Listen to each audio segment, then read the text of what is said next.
Kabanata 471. Ngumiti si Lito at umiling. Wala siyang magandang intensyon, at wala rin akong masamang intensyon.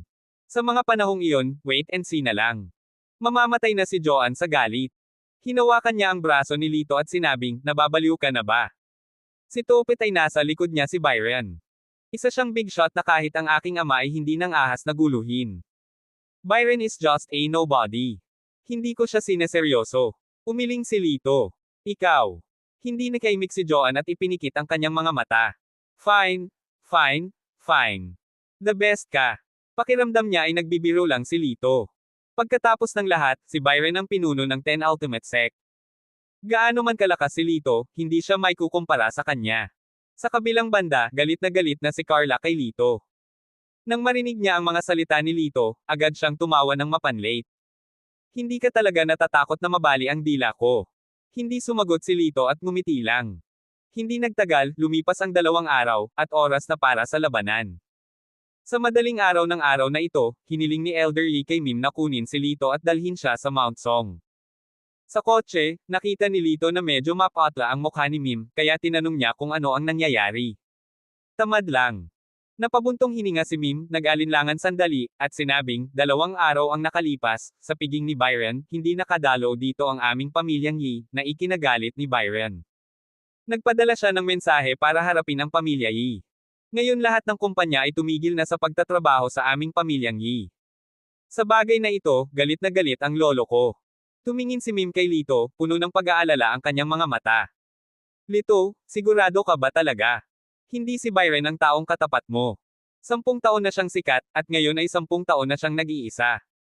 Habang nagsasalita siya, namumula ang kanyang mga mata, na para bang malapit na siyang mamatay. Tumingin si Lito sa bintana at malamig na ngumiti. Ngayon, gagawa ako ng isang nakakasira ng lupa na pagbabago sa Ning Province.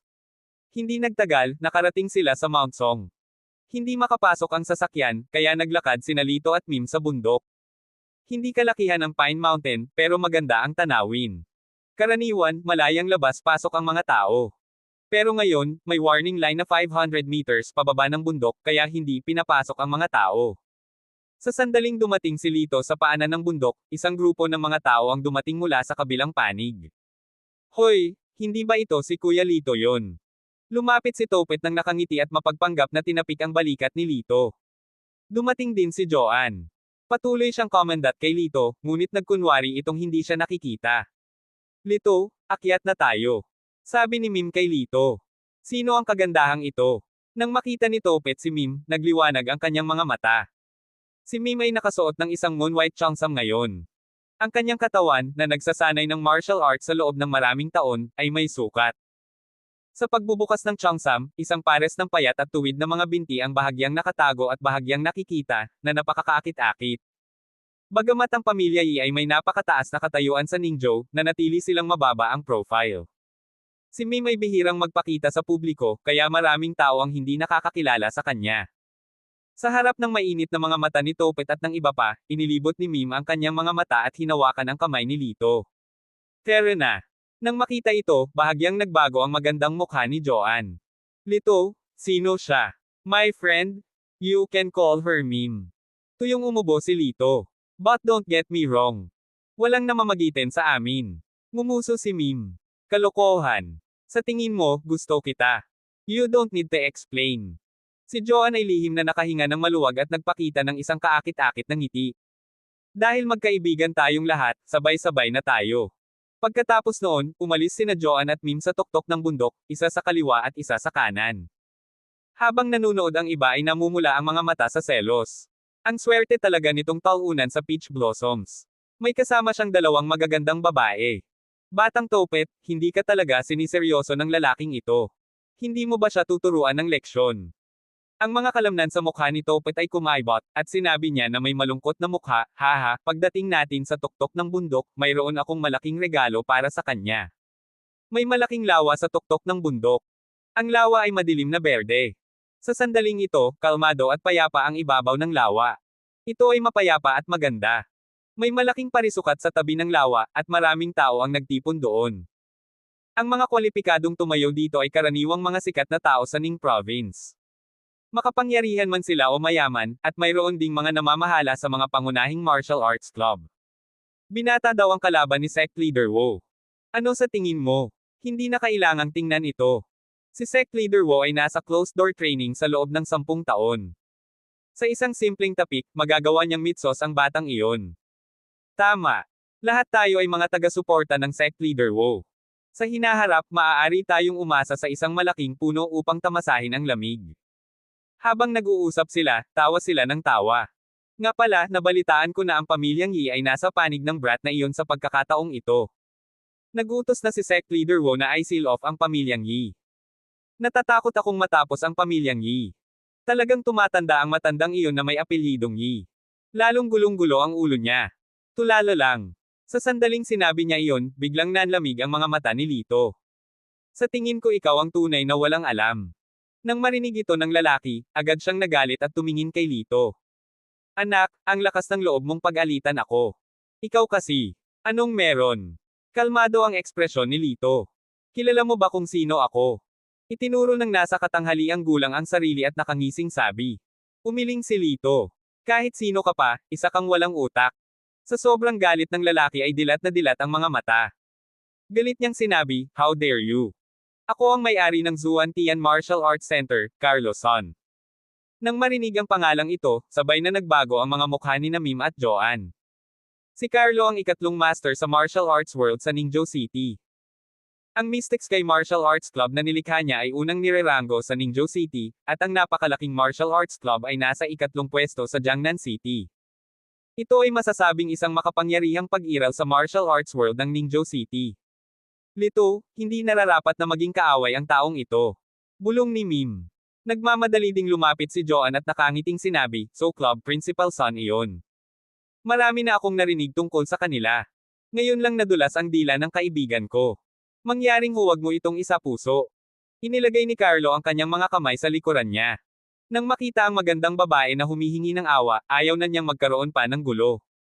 Aniya, sige, ang iyong kaibigan, lumuhad at humingi ng tawad sa akin. Hindi ako makikipagtalo sa kanya ngayon. Sumimangot si Joanne. Master Son, mukhang hindi ito nararapat. Not appropriate. Okay, don't blame me for being rude. Biglang sumigaw si Carlo, at isang putok ng hangin ang lumabas mula sa kanyang katawan, na naging dahilan upang umatras ang mga tao sa paligid niya. Maraming tao ang naghiyawan. He deserves to be the third master in Ning Province. He's amazing. Matagumpay na tiningnan ni Carlo si Lito. Ano sa tingin mo? Kung hindi ka lumuhod, magiging parang bato ka. Bigla siyang kumilos. Ang kanyang 5 daliri ay parang dragon claws, at isang kamao na bato sa lupa ang biglang sinipsip sa kanyang kamay. Kunin ang mga bagay mula sa malayo. May napasigaw sa paghanga. Basag. Ang bato sa kanyang kamay ay naging pulbos at natangay ng hangin. Nang makita ang eksenang ito, namangha ang lahat. Kamangha-manghang. Ito ay isang tunay na master. Nagkatinginan sina Mim at Joanne na may nag-aalalang mukha. Gayunpaman, ang mukha ni Lito ay puno ng panunuya. Ang ganyang basura, how dare you show it to me?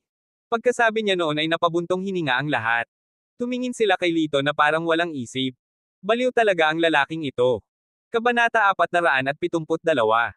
I've been in Ningzhou for so many years, at walang sino man ang nang-ahas na sabihin iyon tungkol sa akin. Agad na nagalit si Carlo. Ang taba sa kanyang mukha ay nanginginig ng husto, at isang malakas na mapang-ipang aura ang lumabas sa kanyang katawan. Kung hindi kita papatayin ngayon, paano ko maitatag ang aking prestihiyo sa hinaharap? Malamig na sigaw ni Carlo. Namumula ang kanyang mga mata at puno ng hangering pagpatay. Sa kabilang banda, si Topet ay tumatawa. Tila wala siyang kailangang gawin, at ang taong ito ay nililigawan si kamatayan. Nang malapit ng kumilos si Carlo, nagkaroon ng kaguluhan sa unahan. Nandito na si sect leader Wu. Agad namang tumingin ang lahat ng may paggalang. Sa hindi kalayuan, panay ang pagdating ng isang medyo may edad na lalaki na may malakas na aura. Sa bawat hakbang niya, nanginginig ang alikabok sa kanyang mga paa. Napakagaan ng kanyang mga hakbang, ngunit ang bawat hakbang ay may malalim na bakas. Walang oras si Carlo para turuan ng leksyon si Lito. Pinandilatan siya nito. Brat, maghintay ka lang. Pagkatapos noon, nagmamadali siyang sumaludo kay Byron Wu. Sect leader Wu, ikinagagalak kitang makilala. Sandaling yumuko ang lahat ng may paggalang. Ang mga nakatataas na ito ng Ning Province, na karaniwang matataas at makapangyarihan, ay natakot at nambobola. Oo. Tumango si Byron nang may kasiyahan at tumingin sa paligid. Hindi pa dumarating ang tinatawag na Master Lito. May nambobola, baka tumakas siya pagkatapos marinig ang pangalan mo, Sect Leader Wu. Haha, kahit hanggang dulo ng lupa, dudurugin ko siya. Ngumisi si Byron. Sinulyapan niya ang lahat at nagtanong sa mahinang boses, saang panig ka? The crowd echoed, of course it's on your side. Pagkatapos nito, nagsimulang gumalaw ang mga tao. Mahigit sa 200 tao ang nakatayo sa likod ni Byron, naiwan lamang ang 100 tao na nag-iisa sa kabilang panig. Bilang karagdagan kina Lito, Mim, at Joanne, mayroon ding 10 tao na nag-aalangan. Sect Leader Wu, hindi iniisip ng mga Chen na kailangang tumayo sa panig natin. Si Mr. Chen, ang pinuno ng pamilya Chen, ay tumayo at sinabi. Haha, ang lakas ng loob mo. Malamig na sigaw ni Byron, at isang marahas na aura ang lumabas. Pang! Lumuhad si Elder Chen. Ang kanyang mga paa ay baluktot at ang kanyang mga buto ay bitik. Damaloy ang dugo mula sa kanyang 7 siwang at namatay siya sa isang iglap. Nang makita ito, ang iba sa mga Chen ay natakot kaya namutla ang kanilang mga mukha. Lumuhad sila at yumoko para humingi ng awa. Pakiusap, iligtas mo kami, Sect Leader Wu. Mula ngayon, susundin ka ng aming pamilyang Chen. Nang marinig ito, huminto si Byron Wu at tumawa ng malakas. Not bad, sulit kang magturo. Matapos itong maranasan, ang iba't ibang pamilya ay mas natakot kay Byron. Lahat sila ay lumuhad. Lahat tayo ay sumusunod sa pangunguna ni Sect Leader Wu. Habang nasa likod ang kanyang mga kamay, mukhang proud si Byron. Ngunit sa sandaling ito, napansin niyang may 3 pang nakatayong walang ekspresyon. Biglang nagdilim ang mukha niya. Tumingin si Byron kay Lito na parabang nakatingin siya sa isang langgam. Pagkatapos ng lahat, siya ang pinuno ng 10 Ultimates, at si Lito ay isa lamang walang tao. Oh, anong nangyari sa inyong 3? Lumuhad ka dali. Malungkot na sigaw ni Byron. Ngumiti si Lito. What's going on? Napakatigas ng tuhod ko. You don't deserve to make me kneel. Sa sandaling lumabas ang mga salitang ito, lahat ay umiling at bumaantong hininga. Lalo na si Carloson, sa wakas ay naunawaan na niya kung bakit naglakas loob si Lito na kausapin siya, dahil ang taong ito ay isang walang isip. Baliw. Napakabaliw niya kaya't naglakas loob pa siyang pag-alitan si Byron, pati na ang apo niya. Bagamat ang iba ay walang lakas ng loob na gumawa ng kahit anong ingay, sila ay nanunuya sa kanilang mga puso. Tiyak na ang taong ito ang pangalawa sa papatayin ni Byron. Gaya ng inaasahan, biglang nagbago ang mukha ni Byron. Boy, you should know who I am. Hindi ka ba natatakot? Biglang naging interesado si Byron kay Lito. Malinaw na nagpakawala siya ng malakas na pressure, ngunit natural ang ekspresyon ng batang ito at wala siyang balak na gumawa ng kahit ano. Kung hindi dahil sa kanyang mahusay na husay sa pag-arte, ibig sabihin ay pambihira ang kanyang lakas. Bahagyang ngumiti si Lito. Isa ka lang matandang bastos. Ano bang dapat ikatakot? Ikaw. Ito ang unang pagkakataon sa kanyang buhay na tinawag siyang matanda. Ang mga kalamnan sa gilid ng kanyang mga mata ay kumikibot ng husto, at sinabi niya na may galit na mukha, hindi ka natatakot na papatayin kita.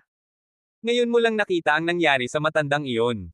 Mas madali para sa akin na patayin ka kaysa pumatay ng langgam. Huwag kang matakot, dahil. Nagdilim ang mukha ni Lito habang tumatawa. Papatayin muna kita bago mo ako patayin. Ikaw. Hahaha. Si Byron ay tumawa ng malakas, ang kanyang mukha ay puno ng pang-aalipusta. Biglang may natapon mula sa kamay ni Lito, at agad itong nasalo ni Byron. Nang makita niya ng malinaw ang bagay ay agad na nagbago ang mukha niya. Liham ng hamon. Ikaw si Master Lito. Galit na galit si Byron at namula ang kanyang mukha. Pagkatapos ng lahat, kapwa ang kanyang anak at ang kanyang minamahal na disipulo ay pinatay ni Lito. Tumango si Lito. Salamat dahil hinayaan mo akong manalo. Natigilan si Joanne. Tumingin siya kay Lito na tulala.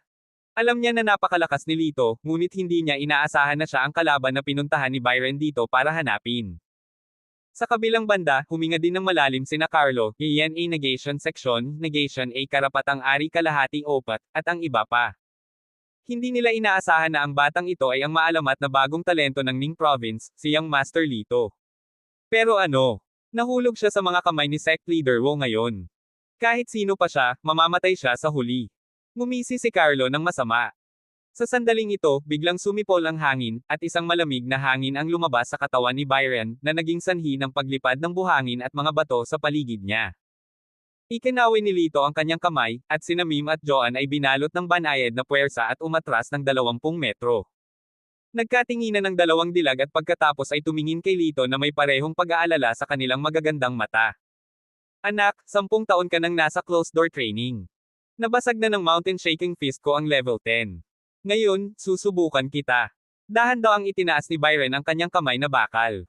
May gininto ang liwanag sa kanyang kamao, dahilan para hindi makatingin ng diretso ang mga tao dito. 10 taon na ang nakararaan, ang mountain shaking fist ni Sect Leader Wo ay nasa ikapitong antas pa lamang. Sa isang suntok, ang mga bundok at mga bato ay bitek na. Sobrang nakakatakot. Ngayon, nakarating na siya sa level 10. Ang hirap isipin kung gaano siya katekot. Napabuntong hininga ang ilang tao sa paligid. Ngayon, ipaghihiganti ko ang aking anak at ang aking minamahal na alagad. Pumunta ka sa kamatayan. Tumayo si Byron ng ilang metro at sinuntok si Lito. Boom! Boom! Ang lupa ay yumanig, at ang mga bato ay lumipad kung saan-saan. Nakakagulat, isang ilang metrong lalim na hukay ang makikita kung nasaan si Lito. Lito! Nang makita ito, sina Joan at Mim ay parehong napasigaw sa gulat. Kung hindi dahil sa lakas ng katawan nila, matagal na silang nasagasaan. Haha, huwag kang ang sumigaw. Natakot ako na naging isang tambak na sarsa ng karne at nakabaon sa buhangin. Sabi ni Byron ng may kasiyahan. Makapangyarihan si Sect Leader Wo. Sa sandaling ito, humakbang si Topet at magalang na yumuko kay Byron bago tumingin kay Joan. Joan, nakikita mo bang patay na ang basura? Huwag mo na siyang isipin. Ako ang pinakamagandang destinasyon mo. With this, mukha siyang mabangis. Kung maglakas loob kang tumanggi sa akin, hinding-hindi papakawala ng Sect Leader Wo ang iyong pamilya Leng. Gusto mo bang sirain ang iyong buong pamilya dahil sa iyong kusa? Mapatla ang mukha ni Joan. Umiling siya at humikbi, hindi. Magiging maayos si Lito. Haha, patay na siya. Kung mabubuhay pa siya, kakain ako ng putik. Ngumisi si Topet. Oh, hindi ko ini-expect na ganito kalakas ang lasa mo. Biglang may narinig na boses na walang pakialam. Si Lito iyon. Kabanata 473. Natigilan ang lahat nang marinig nila ang boses ni Lito. Maging si Byron ay natigilan. Kapansin-pansing nagbago ang mukha niya. Paano ito posible? Boom! Boom! Sa malakas na ingay, walang humpay ang pagyanig ng lupa. Biglang sumabog ang lupa at bato sa hukay. Nakatayo si Lito dito, ang kanyang buong katawan ay hindi nasaktan. Maging ang kanyang damit ay malinis at walang batik. Natapakan niya ang kawalan at dahan-daang naglakad palabas ng hukay na para bang may tinatapakang hindi nakikitang hakbang. Ang eksenang ito ay maihahambing sa pagbaba ng isang celestial being. Nang makita ang eksenang ito, biglang namutla ang mukha ni Byron. Ilang dekada na siyang nag-ensayo, ngunit hindi pa siya umabot sa yugto kung saan maaapakan niya ang kawalan. Tila mas malakas ang lalaking ito kaysa sa inaakala niya. Gayunpaman, ilang dekada na siyang nagil-inang, kaya paanong maihahambing sa kanya ang gayong kabataan? Tapos na ang performance mo.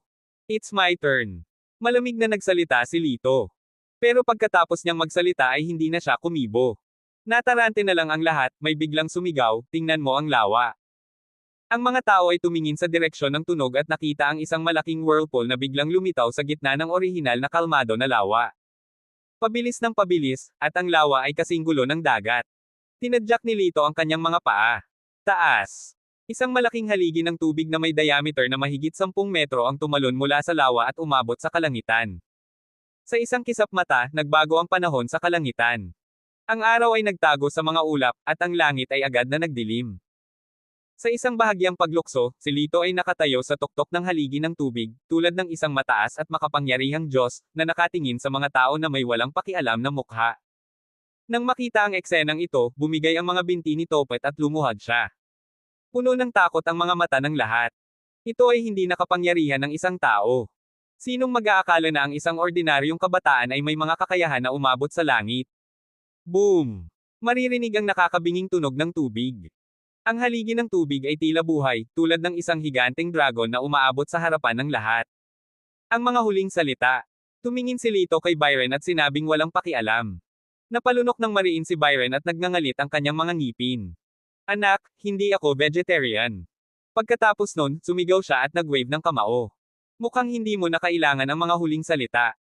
Sa sumunod na segundo, ang hindi mabilang na mga espadang tubig ay biglang lumitaw mula sa haligi ng tubig sa tabi ng mga paa ni Lito, na sumasalamin sa malamig na liwanag. Ang Myriad Water Sword ay bumaril patungo kay Bay-anim. Bago pa man niya maitaas ang kamao ay nasaksak na siya sa pugad ng putakti. Pang! Natambo siya sa lupa at namatay. Sinulyapan ni Lito ang katawan ni Byron na parang nakatingin sa basura. Napatingin ang lahat sa bangkay ni Byron. Lahat sila ay parang nanaginip, hindi makapaniwala sa kanilang nakikita. Byron Wu, ang pinuno ng 10 Deadly Gates. Noon pa man ay maharlika pa rin siya, ngunit ngayon ay bumagsak siya sa lupa tulad ng isang patay na aso, ang kanyang buong katawan ay tumusok na parang pugad ng malaswa. Ang lahat ng ito ay dulot ng isang binata na wala pang 20 taong gulang. Ang pinaka nakakatakot ay ang tila hindi ginamit ni Lito ang lahat ng kanyang lakas sa kanyang estado. Anong nakakatakot na pag-iral? Flop. May unang lumuhod, at ang iba ay lumuhod din at yumuko kay Lito. We will kowtow kay Master Lito. Simula ngayon, susundin ko na ang pakay mo. Makapangyarihang prinsipe. Maraming maingat at magalang na papuri ang narinig. Si Lito ay nakatayo sa haligi ng tubig na higit sa 10 metro ang taas at walang pakialam sa mga tao, na parang tumitingin sa mga langgam. Napakamura ng mga tao. Walang silbi ang pangangatuwiran sa kanila. Tanging sa ganap na lakas ay hindi nila maaaksaya ang kanilang mga salita at gawin silang kusang loob na lumuhod at magpasakop. Sa mga taong ito, may 2 taong nagdurusa. Nakahandusay si Topet sa lupa, nanginginig ang buong katawan, umaasa na hindi siya mapapansin ni Lito. Gayunpaman, sa sumunod na segundo, bumagsak ang boses ni Lito sa kanyang ulo. Si Joan ang babae ko. Kung maglakas loob kang pag-imbutan sa babae ko, iisa lang ang kahihinatnan. Parang kulog ang boses niya. Nang matapos siyang magsalita ay isang sampal ang nahulog. Pang! Isang malaking hukay na hugis palm ang lumitaw sa lupa, at si Topet ay naging puddle ng karne. Master Lito, please spare my life. Bulag ako noon.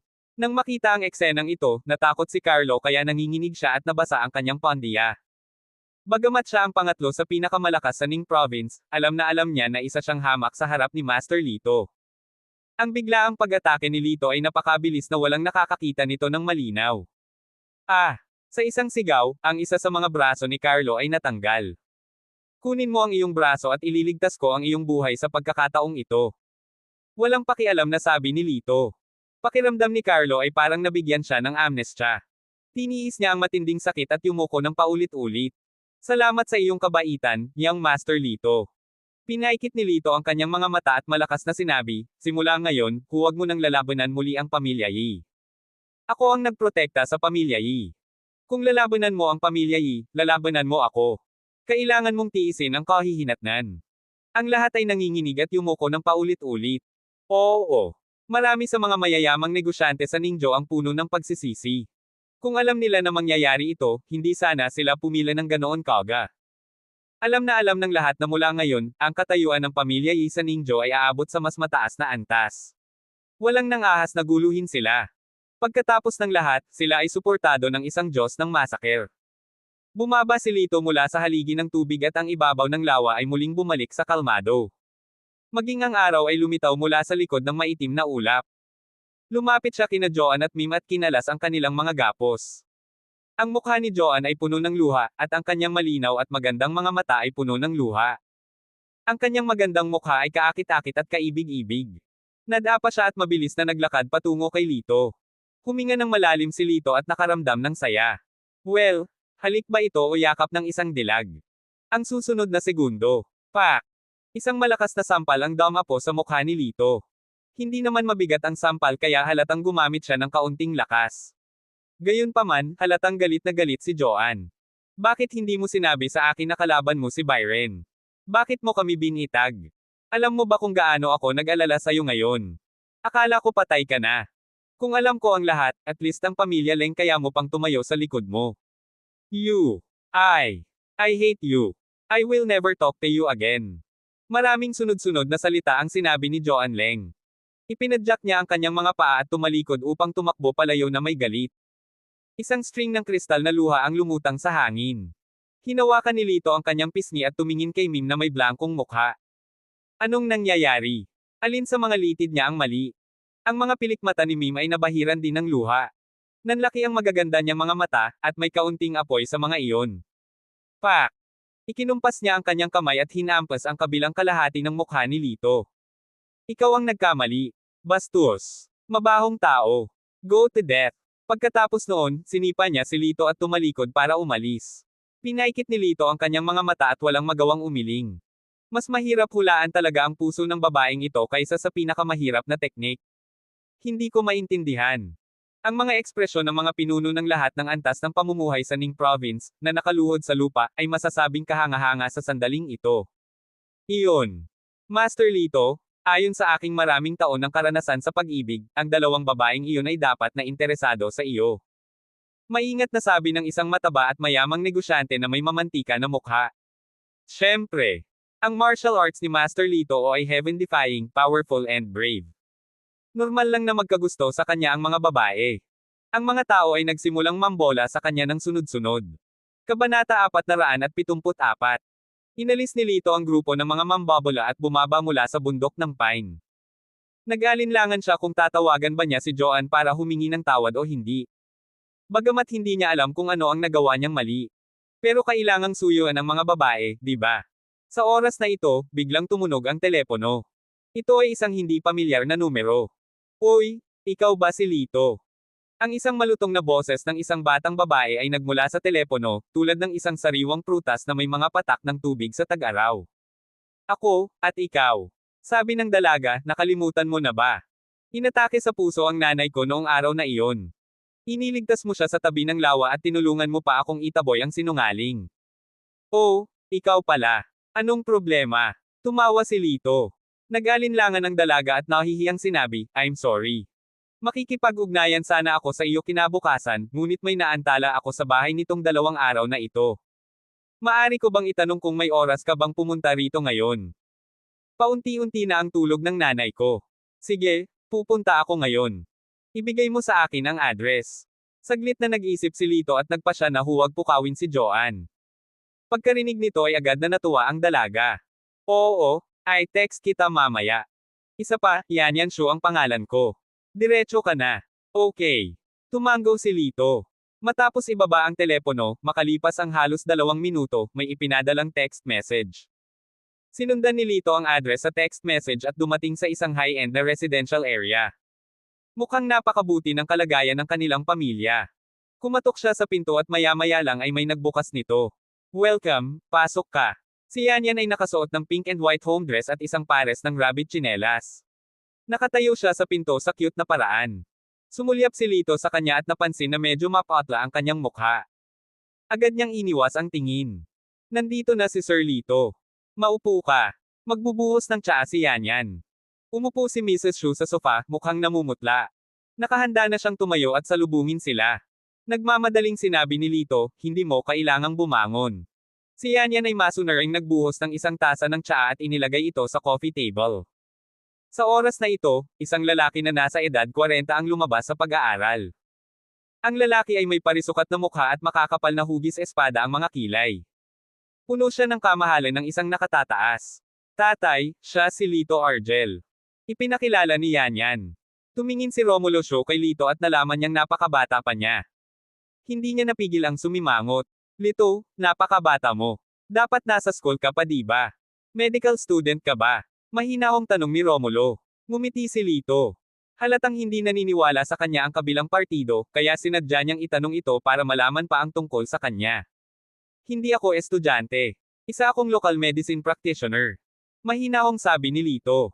Nang makita na si Lito ay hindi mapagpakumbaba o mayabang, hindi maiwasan ni Romulo na tumingin sa kanya sa isang bagong liwanag, ngunit siya ay nag-aalala pa rin. Mukhang hindi ka pa masyadong matanda. Kailangan ng tradisyonal na gamot ng karanasan para magpatingin sa doktor, di ba? Ngumiti si Lito. Kung ayaw mong maniwala, pwede na akong umalis. Nang marinig ito, agad na nabalisa si Mrs. Shu at mabilis na pinandilatan si Romulo. Matandang Shu, masyado kang madaldal. Iniligtas ni Lito ang buhay ko, at wala kang karapatang tanungin ang kanyang kakayahan sa medisina. Si Romulo ay umubo ng hindi maganda at tumigil sa pagsasalita, umiinom ng tsaa. Lito, hindi kaaya-aya ang mga salita ni Uncle Shu mo. Don't mind it. Mabilis mo akong tretuhin. Mahina ang tulog ko nitong 2 araw na ito. Kahapon, nanatiling bukas ang aking mga mata. Nako, kung nagtuloy-tuloy ito, baka mamatay pa ako. Si Mrs. Shu ay halatang dumaranas ng insomnia at malapit ng masira. Tumango si Lito. Nakapunta ka na ba sa ospital kanina? Tumango si Mrs. Shu. Lahat ng ospital, malaki at maliit, ay tumakbo at umiinom ng hindi mabilang na mga gamot. Nakita na rin ito ng tradisyonal na local medicine, ngunit wala itong epekto. Tulala pa rin itong tulala. Okay, pagkatapos ay mararamdaman ko muna ang iyong pulso, sabi ni Lito. Pagkalipas ng 5 minuto, natapos na ni Lito na maramdaman ang pulso at dahan-daang iminulat ang kanyang mga mata. Nakagawa na siya ng desisyon sa kanyang puso.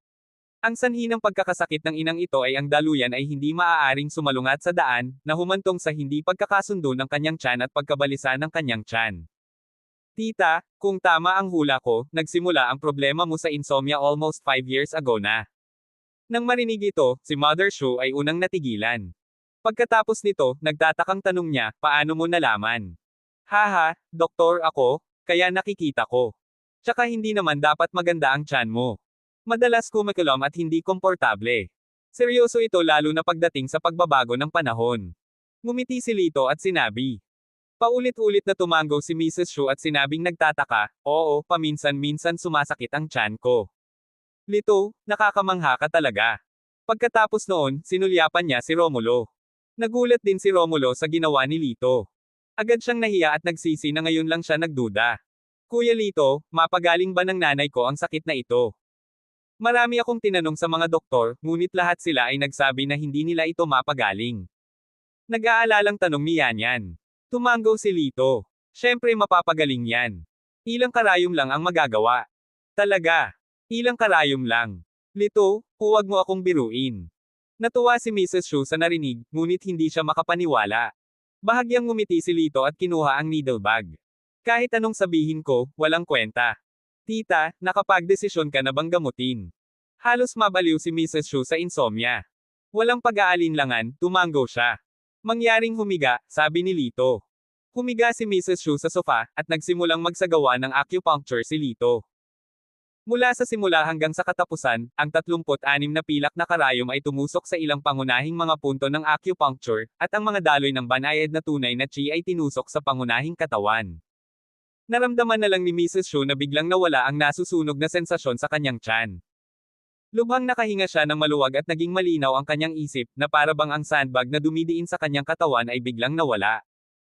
Makalipas ang mga 20 minuto, iniligpit ni Lito ang mga pilak na karayom. Tapos na. Parehong nalilito sina Romulo at Yanyan. Iyon lang. Si Romulo ay puno ng pagdududa. Ma, ano sa tingin mo?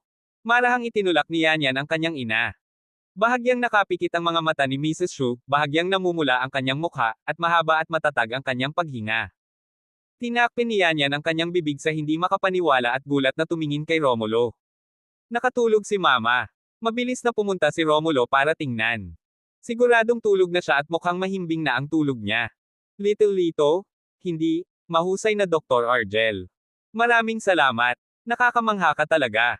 Ang miracle ay isinilang na muli. Siya ay labis na nasasabik. Hinawakan niya ang kamay ni Lito at paulit-ulit na nagpasalamat. Ngumiti si Lito. Wala lang. Natural lang sa mga doktor na magligtas ng tao. Nang makitang napakahinhin ni Lito, lalo siyang pinahahalagahan ni Romulo at matapang na sinabi, Bueno, mag-o-order ako ng mesa ng pagkain at inumin sa restaurant sa tanghali. Dr. Argel, dapat kitang gantimpalaan. Si Romulo na ay isang matalinong tao. Masasabi niya na ang mga kasanayan ni Lito sa medisina ay hindi pangkaraniwan, kaya gusto niyang makipagkaibigan sa kanya. Hindi tumanggi si Lito. Umaga pa lang ay naubos na ang lakas ng katawan sa kompetisyon sa Pines Mountain, at medyo nagutom din siya. Mahimbing na natutulog si Mother Shu, kaya hindi na siya ginising ni Romulo. Bumalik si Yanyan sa kwarto at nagpalit ng puting damit. Sabay silang tatlo na pumunta sa restaurant. Sa pribadong restaurant, nag-order si Romulo ng isang mesa ng masasarap na pagkain at isang bote ng alak. Siya at si Lito ay uminom at masayang nag-uusap. Habang masaya silang kumakain, tumunog ang cellphone ni Romulo. Hoy, Junie. Talaga. Sigurado ka bang galing yan sa Tang Dynasty? Okay. Nasa may private restaurant ko. Pwede kang dumiretso sa akin. Ibinaba ang telepono, labis na nasasabik si Romulo. Tumingin siya kay Lito. Little Argel. Naku, hindi. Dr. Argel, may darating na binata mamaya. Don't you mind? Tawagin mo na lang akong Lito. Of course I don't mind. Casual na sabi ni Lito. Kinagat ni Yan ang kanyang mga labi at malungkot na sinabi, bakit na naman si Junifeng? Ayokong makita siya. Yan, huwag kang magsalita ng kalokohan mamaya. Saway ni Romulo. Ngumuso siya niyan at kumagat ng malalim sa paa ng manok, na para bang itinuring niya ang paa ng manok bilang isang nakakainis na tao. Bigla siyang nagmulat ng mata. Hindi niya alam kung ano ang iniisip niya. Napatingin siya kay Lito at humagalpak ng tawa. Masama ang pakiramdam ni Lito nang makita niya ang tusong tingin sa mga mata ng dalaga. Maya-maya, bumukas ang pinto ng private room at pumasok ang isang nakaistilong binata. Tito Shu. Binati ni Junifeng si Romulo Shu, ngunit ang kanyang mga mata ay bumaling kay Yan. Ngumuso si Yan at malamig na inilayo ang kanyang mukha. Inilagay ni Juni ang kahon na gawa sa kahoy sa kamay ni Romulo at nakangiting sinabi, Uncle Shu, kinuha ko ito sa auction 2 araw na ang nakakaraan. Sinasabing ito ay isang painting ng isang sikat na artista sa Tang Dynasty. Nabalitaan ko na mahilig ka sa mga antique, calligraphy, at painting, kaya espesyal na ibibigay ko ito sa iyo. Tumango si Romulo at excited na binuksan ang kahon. Sa loob ay isang sinaunang balumbon na may dilaw na papel. Sa unang tingin, mukhang napakaluma. Maingat niyang binuksan ang drawing paper, at isang napakagandang painting ng isang opisyal na ginang ng Tang Dynasty ang ipinakita sa harap ng lahat. Sa sandaling ito, nakita ng isang taong nakaupo sa susunod na mesa ang pagpipinta. Naningkit ang mga mata niya, at agad siyang tumayo at naglakad. Isa itong lalaki na nasa edad 40. Nakasuot siya ng isang pares ng bilog na gintong rimmed na salamin at mukhang pino. Ako ay isang propesor sa Departamento ng Arkeolohiya ng Ning Province University. Kilala ako bilang Efren Zing. Kinuha ni Efren ang kanyang business card at ibinigay kay Romulo. Tuwang-tuwa si Romulo. Oh, ikaw pala, Professor Zing. Ikaw ang autoridad ng mga antique, calligraphy, at painting circle sa Ninghay City. Ikinagagalak kitang makilala. Pagkatapos makipagkamay, sinabi ni Efren, maaari mo bang ipahiram sa akin ang painting na ito? Nag-aalala si Romulo na walang lugar para i-verify ang pagiging tunay. Sa oras na ito, nagkusa si Efren na makita ito, na natural na gusto niya. Pakitingin. Kinuha ni Efren ang sinaunang painting at tiningnan ito ng singkit na mga mata sa mahabang panahon. Halos damaykit na ang mukha niya sa papel. Nakakamangha. Ito talaga ang tunay na gawa. Pinilit ni Efren ang kanyang dila at sinabing, bihira lang. Bihira talaga. Nang marinig ito, puno ng saya ang mukha ni Romulo. Mabilis niyang kinuha ang painting at maingat na pinahahalagahan ito. Uncle Shu, dahil gusto mo ito, ibibigay ko sa iyo ang painting. Sabi ni Juni. Nako, hindi maganda yan. Sumimangot si Romulo, ngunit hindi niya kayang iwan sandali ang sinaunang pagpipinta. Napakamahal siguro ng painting na ito. Paanong wala akong gagawin sa wala? Hindi naman ganoon kalaki. 10 milyon lang. Basta masaya si Uncle Shu, maliit na halaga lang. Nambobola si Juni. Sa sandaling ito, lumakad siya sa gilid ni Yan at umupo. Ngumiti siya at sinabing, Yan, how about treating you to Western food tonight? Hindi ako pupunta. Tumanggi lang si Yan. Bakit? Paanong hindi ka makontento sa akin? Gustong-gusto ako ng tatay mo. Malamig na sinabi ni Yan, hindi ako kontento sa kahit ano. Gusto ka ng tatay ko. Maaari mo siyang i-treat ng Western food. Nanigas ang mukha ni Juni, at pagkatapos ay sinabi niyang bastos, Yan, alam kong gusto mo ako sa iyong puso, ngunit nahihiya kang ipahayag ito. Ngunit hindi mahalaga, gusto ko ang iyong pagkamahiyain. Pagkatapos noon, hinawakan niya ang kamay ni Yan. Si Yan ay agad na nagalit. Napuno ng pagkasuklam ang kanyang puso. Gusto niyang bawiin ang kanyang kamay, ngunit hinawakan siya ni Juni ng sobrang higpit. Tatay. Humingi ng tulong si Yan sa kanyang ama. Gayunpaman, walang pakialam si Romulo sa kanya. Nag-aaral siya ng mga sinaunang painting kasama si Efren. Yan, huwag kang masungit. Sigaw ni Romulo. Biglang nadama ni Yan ang labis na pagkakamali. Pakiramdam niya ay hindi kasing ganda ng isang painting ang kanyang katayuan. Malungkot siyang tumingin kay Lito. Umubo si Lito. Okay, ang pagliligtas sa mga tao ay isang birtod sa panahon ng krisis. Yan.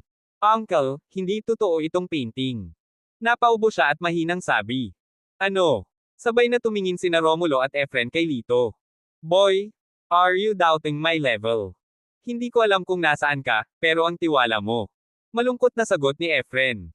Mataray na sagot ni Lito, wala akong masyadong alam tungkol sa mga sinaunang painting. Chii. Nang marinig ito, tumawa si Efren ng sarkastikong sinabi, wala kang masyadong alam tungkol sa mga sinaunang painting. Saan nanggaling ang iyong kumpiyansa? Ganyan na baka walang pasensya at walang kabuluhan ang mga kabataan ngayon. Nagdilim ang mukha ni Junie. Boy, ano ka ba? How dare you question my painting? This is bought with 10 million. With this, ngumiti siya ng masama. Tama. Pagtingin mo sa damit mo, mas malinis yata ang bulsa mo kesa sa mukha mo. Ilang libong buwan na lang ang sweldo, at halos hindi ka na makakain. I guess it doesn't make sense. Medyo komplikado ang ekspresyon ni Romulo. Sinabi niya kay Lito, Little Argel, si Professor Zing ay isang sikat na dalubhasa sa mga sinaunang pagpipinta. Hindi siya maaaring magkamali. Nagkibit balikat si Lito. Ito ay peke. Hindi niya ito matukoy, ngunit nangangahulugan ito na hindi siya magaling dito. Ikaw. Galit na galit si Efren kaya namula ang kanyang mukha. Siya ang awtoridad ng anti-gang bilog ng Ning Province. Hindi pa siya kinukutya ng ganito. Anak, kung hindi ka magpapaliwanag ngayon, huwag kang umalis. Hinawakan ni Efren ang kamay ni Lito at sa sobrang galit nito ay nanginginig ang kanyang kulay abong balbas. Sa oras na ito, lahat ng 7 o 8 tao sa mesa ni Efren ay tumayo at pinalibutan si Lito. Anak, ang lakas ng loob mong tanungin ang level ng guro. Sino ka sa tingin mo? Kung hindi ka magbibigay ng paliwanag ngayon, huwag mong isipin na umalis dito. Ang mga taong ito ay pawang mga estudyante ni Efren. Lahat sila ay kinutya si Lito at pinagbantaan siya. Pawis na pawis si Romulo. Hindi niya inaasahan na magiging ganito katigas. Sinisi niya si Lito. Ang lalaking ito ay mukhang hindi mayabang o naiinip. Sino ang nakakaalam na ang kanyang mga salita ay napakayabang? Si Junie ay tumingin kay Lito ng may pagmamalaki, naghihintay na siya ay gumawa ng kalokohan. Sumulyap si Lito sa karamihan at ngumiti. Gusto mo ng paliwanag? Sige, kumbansihin ko kayong lahat. Pero una sa lahat, kung mapapatunayan kung hindi 100% authentic ang painting na ito, dapat kayong yumuko at humingi ng tawad sa akin, kasama ka, Professor Zing. Kabanata 475. Well, I'll say this. Kung mapatunayan mo na may mali sa painting na ito, yumuko ako agad at hihingi ng tawad sa iyo. Puno ng kumpiyansa ang boses ni Efren. Tumayo ang isa sa mga estudyante niya at nakangising sabi, Anak, kung hindi mo mapatunayan, huwag mo kaming sisihin sa pagiging bastos. Titango na sana si Lito nang bigla siyang pigilan ni Yanyan. Hoy, seryoso ka ba? Hindi ka magaling sa ganitong bagay. Hindi na kailangan. Ngumiti si Lito sa kanya at dumiretso sa painting. Umiling si Yanyan. Naisip niya na ang kanyang mga kasanayan sa medikal ay mahusay at dapat siyang maging matalino. Hindi niya inaasahan na siya ay magiging mapusok at masasaktan si Efren at ang kanyang mga estudyante. Natatakot siya na mahihirapan siya ngayon. Pwede mo bang ipahiram ang painting? Iniunat ni Lito ang kanyang kamay. Ngumisi si Efren at iniabot sa kanya ang painting. Hinawakan ni Lito ang painting at kinuha ang kanyang telepono gamit ang kanyang kabilang kamay. Anak, magpapapicture ka ba at hahayaan mo ang iba na mag-appraise? Hindi nakaimik si Efren at mapangasar na sinabi, sa buong Ning Province, walang mas mahusay kaysa sa akin sa pagkakakilanlan. Mas mabuting sumuko ka na. Umiling si Lito, inikot ang painting, binuksan ang flashlight function ng telepono, at inilagay ito sa ilalim ng painting. Lahat, mangyaring iyon ang flashlight function ng iyong mga telepono at ilagay ang mga ito sa likod ng painting na ito. Tumingin si Lito sa karamihan. Gusto kong makita kung ano ang ginagawa mo. Kinuha ni Efren ang kanyang mobile phone, binuksan ang flashlight function, at inilagay ito sa likod ng sinaunang painting gaya ng sinabi ni Lito. Sumunod din ang mga estudyante niya. Mahigit 100 ng mga telepono ang nagtipon at agad na naging maliwanag. Madali nilang napasok ang drawing paper. Kinagat ni Lito ang kanyang mga labi at sinabing, well, tingnan mo. May mali sa painting na ito. Samandal si Efren at tumingin ng malapitan. Biglang nagbago ang mukha niya. Ito ay, sa papel mula sa likuran, kitang-kita niya ang mga pira-pirasong putol-putol. Sila ang orihinal na sinaunang mga pintura. Wasak na sila at pati sulat kamay ay malabo na. Nagulat din si Romulo. Lito, anong nangyayari? Ngumiti si Lito at nagpaliwanag, ito nga ay isang sinaunang pagpipinta, ngunit ito ay nasira sa mahabang panahon. Halos hindi ito mabente sa isang presyo. Ngunit nakatagpo ito ng isang bihasang manggagawa ng costume na halos kamukha ng kanyang orihinal na hitsura. Masasabing 75% ng painting na ito ay peke. Hindi nagmamadaling sabi ni Lito habang sinusuri niya ang karamihan. Namula ang mukha ni Efren, at nawala ang kanyang kay-abangan. Kalimutan mo na. Hindi ako magaling sa academic science. Ngayon lang kita naintindihan. Napabuntong hininga si Efren at yumuko kay Lito. Little brother, I'm sorry. Tumalikod siya at pinandilatan ang ilang estudyante. Anong ginagawa mo? Humingi ka ng tawad sa kapatid. Ang mga estudyanteng iyon ay natigilan din at lubos na nakumbinsi kay Lito. Mabilis silang yumuko at humingi ng tawad. Ikinaway ni Lito ang kanyang kamay at tumingin kay Junipeng sa tabi niya. Ngumiti siya at sinabing, ang ginoong ito ay gumastos ng 10 milyon para makabili ng peke. Napakataas talaga. Hinahangaan ko siya. Galit na galit si Junie na muntik na siyang mamatay, ngunit wala siyang masabi. At the same time, naawa siya sa pera, pero at the same time, nakaramdam din siya ng kawalan. Nagdilim ang mukha ni Romulo. Iniligpit niya ang painting at ibinalik kay Junie. Ibalik mo ang painting na ito. Hindi ako interesado sa fake goods. Nakakatakot ang itsura ni Junie. Tito, yung date namin ni Yanyan. Anong date? I won't give my daughter to those bastos who spend 10 of millions to buy fake paintings. Ngumuso si Romulo. Sigaw ni Junie. Pakiramdam niya ay lulunukin na niya ang kanyang mga ngipin, kaya tumakbo siya palayo habang hawak ang painting sa kanyang mga braso. Lito, salamat. Sumando si Yanyan kay Lito at tumawa ng mahina. Tumawa si Lito. Paano na? Gusto mo ba akong pakasalan? Bad guy. Mabahong rogue. Nagmura si Yanyan at tumayo na may pulang mukha.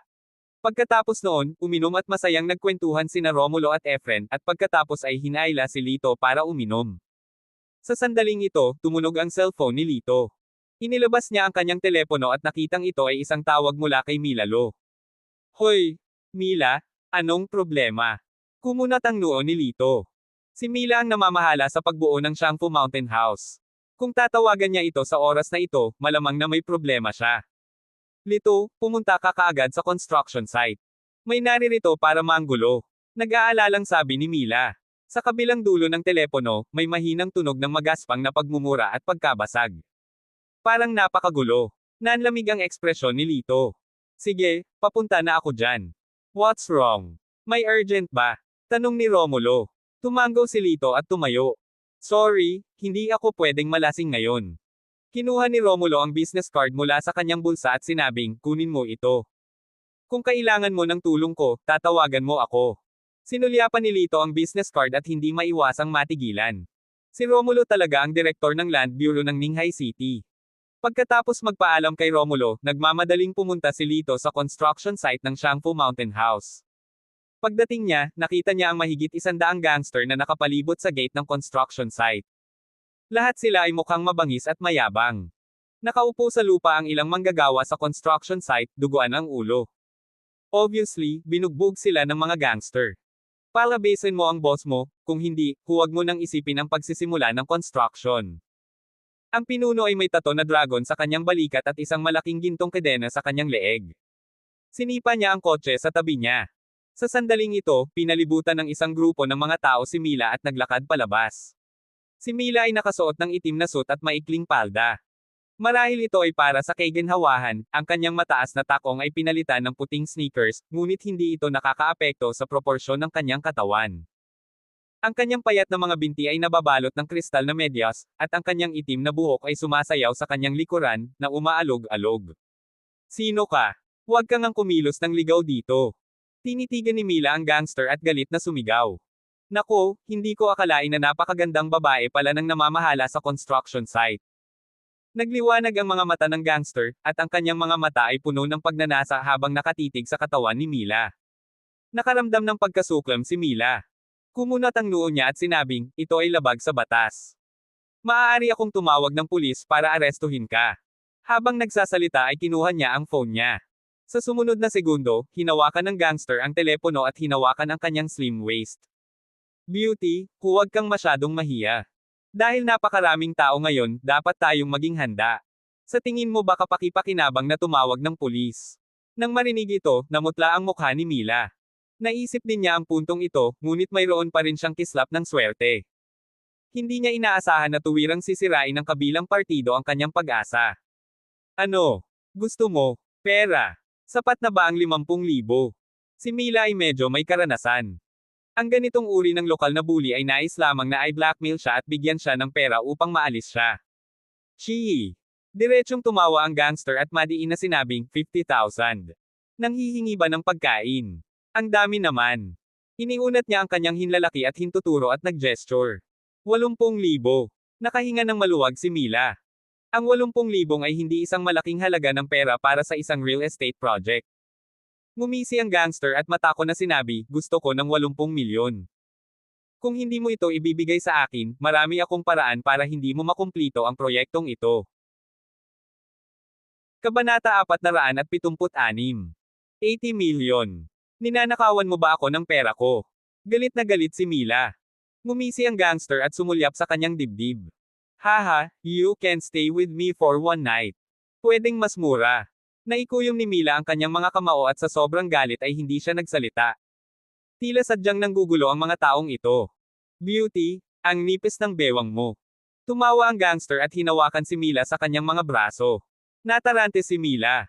Bago pa siya makasigaw ay may biglang sumulpat na kamay sa sumunod na segundo. Hinawakan nito ang palso ng gangster at binali. Namula ang mukha ng gangster at napasigaw siya. Si Lito ay nagbigay ng isa pang sipa, at ang gangster ay pinalipad. Who are you? How dare you hit me? Ang gangster ay sumuray-suray na tumayo at nagmura. Ngumisi si Lito at sinabing, ako ang boss dito. Hindi mo ba ako hinahanap? Kung may sasabihin ka, sabihin mo lang. Dumilim ang mukha ng gangster, at may bangis na mukha ang sinabi niya, gusto ko ng pera. Nasa jurisdiction ko ang lugar mo. Huwag mong isipin ang pagtatayo nito ng walang pera. Sa sandaling matapos siyang magsalita, gumalaw ang mahigit 100 tao at mabilis na pinalibutan sina Lito at Mila. Medyo natakot si Mila at nagtago sa likod ni Lito. Walang pakialam na tanong ni Lito, gusto mo ng 80 milyon, di ba? Nang marinig ito, nagliwanag ang mga mata ng gangster at nakangiting sinabi nito, boy, you are quite good. You must be afraid. Nanlamig ang mukha niya. Pero hindi sapat ang 80 milyon. Sinaktan mo ako at kailangan mong bayaran ang mga gastusin sa pagpapagamot. 70 milyon ang kabuuan. Dumilim ang mukha ni Mila at pinagalitan niya, hoy, gusto mo ba ng mukha? Hindi mo kailangan ng 10 milyon para sa gastusin sa pagpapagamot. Hinugot ng gangster ang tungkod mula sa kanyang baywang at sinabing may mabangis na ngiti, kung hindi mo ito ibigay sa akin, babaliin ko muna ang iyong mga paa, at pagkatapos ay babasagin ang iyong construction site. Tiningnan ni Lito ang mga manggagawang duguan at nagtanong sa napakalamig na boses, nataman mo ba ang mga taong ito? So what? Kapag hindi ka nakinig sa akin, haantong ka sa ganito. Matagumpay na sabi ng gangster. Sa sumunod na segundo, lumapit na sa kanya si Lito, hinawakan ang kanyang mga braso, at hinaila ito ng malakas. Basag. Sabay na nagbitak ang dalawang buto. Walang lakas na nakalayo ang braso ng gangster. Hooray! Sa sobrang lakas ng sigaw, napaluhod ang gangster sa sakit. Ang kapalaran mo ay hawakan ang aking mga tao. Malamig na sabi ni Lito. Sa sobrang galit ng gangster ay napasigaw siya, what are you waiting for? Kill this guy. Sa isang iglap, mahigit 100 tao ang sumugod kay Lito. Sinipa ni Lito ang gangster sa lupa, at ang kanyang ulo ay lumangit-ngit. Malamig niyang sabi, who dares to come over? Nang makita ng ibang punk na nasa kamay niya ang kanilang amo, medyo nag-alinlangan sila at hindi naglakas loob na lumapit ng madali. Sa sandaling ito, biglang bumukas ang isang itim na pinto ng sasakyan, na nakaparada sa gilid. Tumigil ka. 3 tao ang lumabas sa sasakyan. Ang isa sa kanila ay nakasuot ng formal na itim na suit, at ang dalawa pa ay nakasuot ng work card. Ngumisi si Lito. Matagal na niyang napansin ang sasakyang ito. Ang tao sa kotse ang utak sa likod ng grupong ito ng mga gangster. Sa halip na huminto ay nilakasan pa niya ang lakas ng kanyang mga paa at natapakan ang ulo ng gangster na may kaluskos. Sesubog na ang ulo ko. Sigaw ng gangster sa gulat. Nang makita ito, nagdilim ang mukha ng lalaking nakasot. Sir, kapag hindi ka tumigil, tatawag ako ng pulis. Tumawa si Lito. Are you out of your mind? Kayo ang dumating para manggulo. Hindi man lang ako tumawag ng pulis. Bakit kayo tumawag ng pulis? Sinabi ng lalaking nakasot na may masamang tingin, hindi kami nandito para manggulo. Para sabihin sa iyo ang totoo, ang orihinal na may-ari ng lupaing ito ay ang amo ko, si Mr. Fay. Nagsisi siya sa pagbebenta ng lupang ito sa iyo. Gusto kong bawiin ito ngayon, ibabalik ko ito sa iyo ng 3 milyon. Tumawa si Lito. Sa wakas ay naunawaan na niya ang nangyayari. Sa simula, ang lupang ito ay isang patay na lugar. Binili ko ito ng 3 milyon. Ngayon, walang problema sa lupaing ito. Gusto mo pa bang kunin ito ng 3 milyon? Walang imek na ngumiti si Lito at sarkastikong sinabi, nakakita ka na ba ng anumang karne na maaaring isuka pabalik sa bibig ng leon? Nanlamig ang mukha ng lalaking nakasot. So walang puwang para sa negosasyon. Umiling si Lito. There's no need to discuss it. Hindi ko ibebenta. Ang lalaking nakasot ay mukhang madilim at komandat sa dalawang tao sa tabi niya. Lumapit ang dalawang lalaki kay Lito, itinaas ang kanilang mga sertipiko ng trabaho, at malamig na sinabi, "Hello, kami ay mula sa Land Bureau ng Ninghay City. Ang iyong proyekto ay hindi tumutugma sa aming land plan. Dapat mong itigil ito kaagad." Kalokohan. Ikaw mismo ang pumirma sa lisensya namin. Paano mo nasasabing hindi tugma ngayon? Galit na galit si Mila. Naikuyom niya ang kanyang mga kamao at akmang makikipagtalo. Pinigilan siya ni Lito at inabot ang dalawang lalaki. Pwede ka nang huminto. Nasaan ang mga dokumentong pinirmahan ng direktor? Isang dokumento. Nagkatinginan ang dalawang lalaki. Hindi nila inaasahan na maiisip ito ni Lito. Tapos, mahinahon nilang sinabi, wala akong dala. Hehe, wala ka namang dalang dokumento. Hindi naman pwedeng nagkataon lang, diba?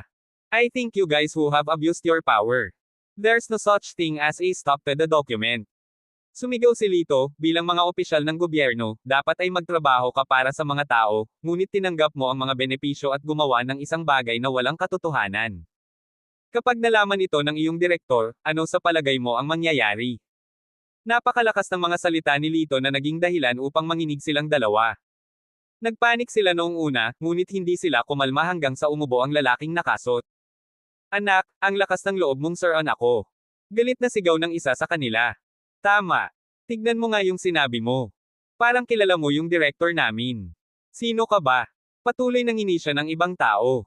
Umiling si Lito at tumingin sa dalawang lalaki na may habag sa kanyang mga mata. Kinuha niya ang kanyang business card at dinial ang numero ni Romulo Shu. 2 beses lang tumunog ang telepono nang nakakonekta ito. Hello? Sino ito? Dumating ang boses ni Romulo. Sumulyap si Lito sa dalawa at walang pakialam na sinabi, Director Shu. Ako si Lito. Nang marinig ito, nanlamig ang mukha ng dalawang opisyal, at saka silang umisi. Tiyak na niloloko tayo ng lalaking ito. How could it be such a coincidence? He just happened to know our director. Sa telepono, nang marinig niyang si Lito iyon, biglang naging masigasig si Romulo. Kuya Lito, anong problema? Ngumiti si Lito at sinabing, hindi ito malaking bagay. Mayroon akong proyekto sa Shangfu Mountain. Sinabi lang ng dalawang lokal na ahensya na dapat itigil ang aking proyekto. Gusto kong itanong kung may mali ba dito. Sa kabilang banda, sumimangot si Romulo. Sa Shangfu Mountain. Wala, sinong dalawang tao ang gustong huminto ka sa pagtatrabaho? Sabihin sa kanila na sabihin sa akin ang kanilang mga pangalan. Lalong naging hindi kaaya-aya ang boses ni Romulo. Tumingin si Lito sa dalawang opisyal at sinabing, kayong dalawa, tinanong ni Director Shu ang inyong mga pangalan. Puno ng panunuya ang mukha ng dalawang lalaki. Boy, huwag ka nang umarte. Kung kilala mo si Director Shu, malalaman ko rin sa kumpanya. Malinaw na narinig ni Romulo ang mga salitang ito sa telepono, at galit na galit siya. Lito, ibigay mo sa kanila ang iyong mga telepono. Tumanggaw si Lito at ibinigay ang telepono sa dalawang tao. Hinahanap ka ni Director Shu. Haha, hindi ka talaga tumalikod. Gusto kong makita kung saan mo nakuha si Director Shu. Ngumisi ang lalaki, kinuha ang telepono, at malakas na sinabi, ako si Salome, ang hepe ng pambansang koanihan. Kung maglakas loob kang magpanggap na Director Shu, hindi ako magiging magalang. Oh, Little Salome. Napakagandang opisyal na prestihiyo mayroon ka. Ang mapanuksong boses ni Romulo ay nanggaling sa telepono nang hindi nagmamadali. Kabanata 477. Shu. Director Shu. Nang marinig ni Salome ang boses ni Romulo, agad na namutla ang kanyang mukha at napasigaw siya sa hindi makapaniwala. Hoy, kinikilala mo pa rin ako bilang direktor. Di ba sabi mo ngayon lang hindi ka magiging magalang sa akin? Sarkastikong sabi ni Romulo. Ang noo ni Salome ay natatakpan ng malamig na pawis. Bumagsak siya sa lupa at sinabing may pilit ng ngiti, I don't dare, I don't dare. Natakot din ang ibang kasamahan ni Salome nang makita niyang si Director Shu talaga iyon. Natatakot siyang masisi siya ng direktor. Ngumisi si Romulo at sinabing, gusto kitang tanungin. Kung wala ang utos ko, sino ang nagsabing pumunta ka sa proyekto ng ibang tao para manggulo? Kami. Nag-alinlangan si Salome at hindi masabi ang dahilan. Hindi kaya sinabi niya sa direktor na tinanggap niya ang benepisyo ng iba, kaya kusa siyang pumunta para manggulo. Ngunit kahit hindi niya sabihin, malinaw na mahulaan ito ni Romulo. Kayong dalawa, bumalik kayo ngayon. Sinusubukan ninyong samantalahin ang kapangyarihan ninyo. Hindi ko ito matitiis. Nanggaling sa telepono ang galit na boses ni Romulo. Tsaka, humingi ng tawad sa kapatid kong si Lito. Kung hindi kanya pinatawad, mas marami kang kasalanan. Pagkatapos noon, direktang ibinaba ni Romulo ang telepono. Mapatla ang mukha ni Salome, at magalang niyang ibinalik ang telepono kay Lito. Hindi niya pinangarap na tatawagan ni Director Shu ang taong ito na kanyang kapatid. Sai, anong malas? Sinipa ko ang isang metal plate. Mr. Argel, pasensya na. Patawarin mo ako. Malungkot na sabi ni Romulo. Binigyan sila ni Lito ng malamig na tingin at ikinaway ang kanyang kamay. Mabilis na umalis. Nakahinga ng maluwag ang dalawang lalaki at agad na umalis. Hoy kayong dalawa, paano kayo makakaalis bago matapos ang trabaho nyo? Agad siyang pinigilan ng lalaking nakasot. Sa sobrang galit ni Salome ay naglabas siya ng nakaumbok na sobre mula sa kanyang personal na bulsa at itinapon ito sa mukha ng lalaki. You really killed me this time. We can't control it. Pagkatapos noon ay umalis na silang dalawa sa kahihiyan. Ang lalaking nakasot ay tumingin kay Lito na may malungkot na mukha. Hindi niya akalain na mukhang bata ang lalaking ito at malakas ang background. Ngumisi siya. Gaano man katibay ang background, hindi ito may kukumpara kay President Faye. Kinuha niya ang cellphone niya at nag-dial ng number. Sa oras na ito, sa opisina ng presidente ng isang kumpanya, isang lalaki sa edad na 50 ang humihit-hit ng tabako. Ang kanyang pangalan ay Felipe Faye, ang chairman ng kumpanyang ito. Sa sofa na katapat niya ay nakaupo ang isang binata na medyo kamukha niya. Nakasandal siya sa sofa at ninanamnam ang masahe ng dilag sa likod niya na nakarelax ang mukha. Tay, sa tingin mo papayag ba si Mr. Argel? Binili niya ang kapirasong lupa na iyon ng 3 milyon. Ngayon ay nagkakahalaga na ng daan-daang milyon. Ang binata ay tinawag na Junjun. Tumingin siya sa ama at nagtanong. Isang pahiwatig ng kasamaan ang sumilay sa mga mata ni Felipe habang siya ay nanunuya. It's not up to him. Now that we're in a money society, we have to rely on money and power for everything. Nagtanong-tanong ako, foreigner lang iyong lalaking iyon. Hindi na kailangang isa puso pa. Tumango si Junjun at tumawa. Pero ang swerte talaga ng lalaking iyon. Halatang patay na siya, pero ayos lang sa kamay niya. Isa rin itong paraan para mapasaya tayo. Maya-maya lang, tumunog ang telepono ni Junjun. Young Master, masamang balita. Hindi nasisiyahan si Salome. Mukhang may mga kasanayan ang Lito na iyon. Na-disable pa niya ang inimbitahan nating manggulo. Agad na nag-init si Junjun. Ano? May dayuhang naglalakas loob na tamaan ang mga tao natin. Dahil nasa speaker si Junjun, narinig din ito ni Felipe. Biglang dumilim ang mukha niya at may masamang tingin na sinabi, Humph, mukhang hindi luluha ang lalaking iyon hanggat hindi niya nakikita ang kabaong. Junjun, sabihin mo sa kanya na isagawa ang plan B. Sa kabilang banda, napangisi ang lalaking nakasot nang marinig ang utos ni Junjun. Okay, young master, nakuha ko na. Itinabi niya ang kanyang telepono at sinabi kay Lito, anak, sira ka. May nataman ka sa sikat ng araw.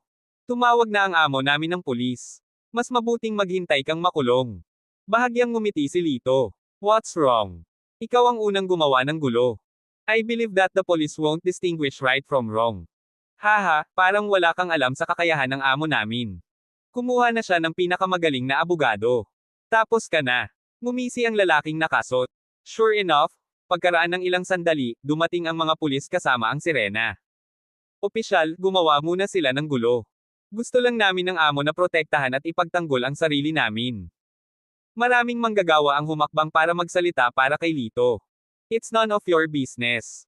Pumunta muna tayo sa police station para malaman mo.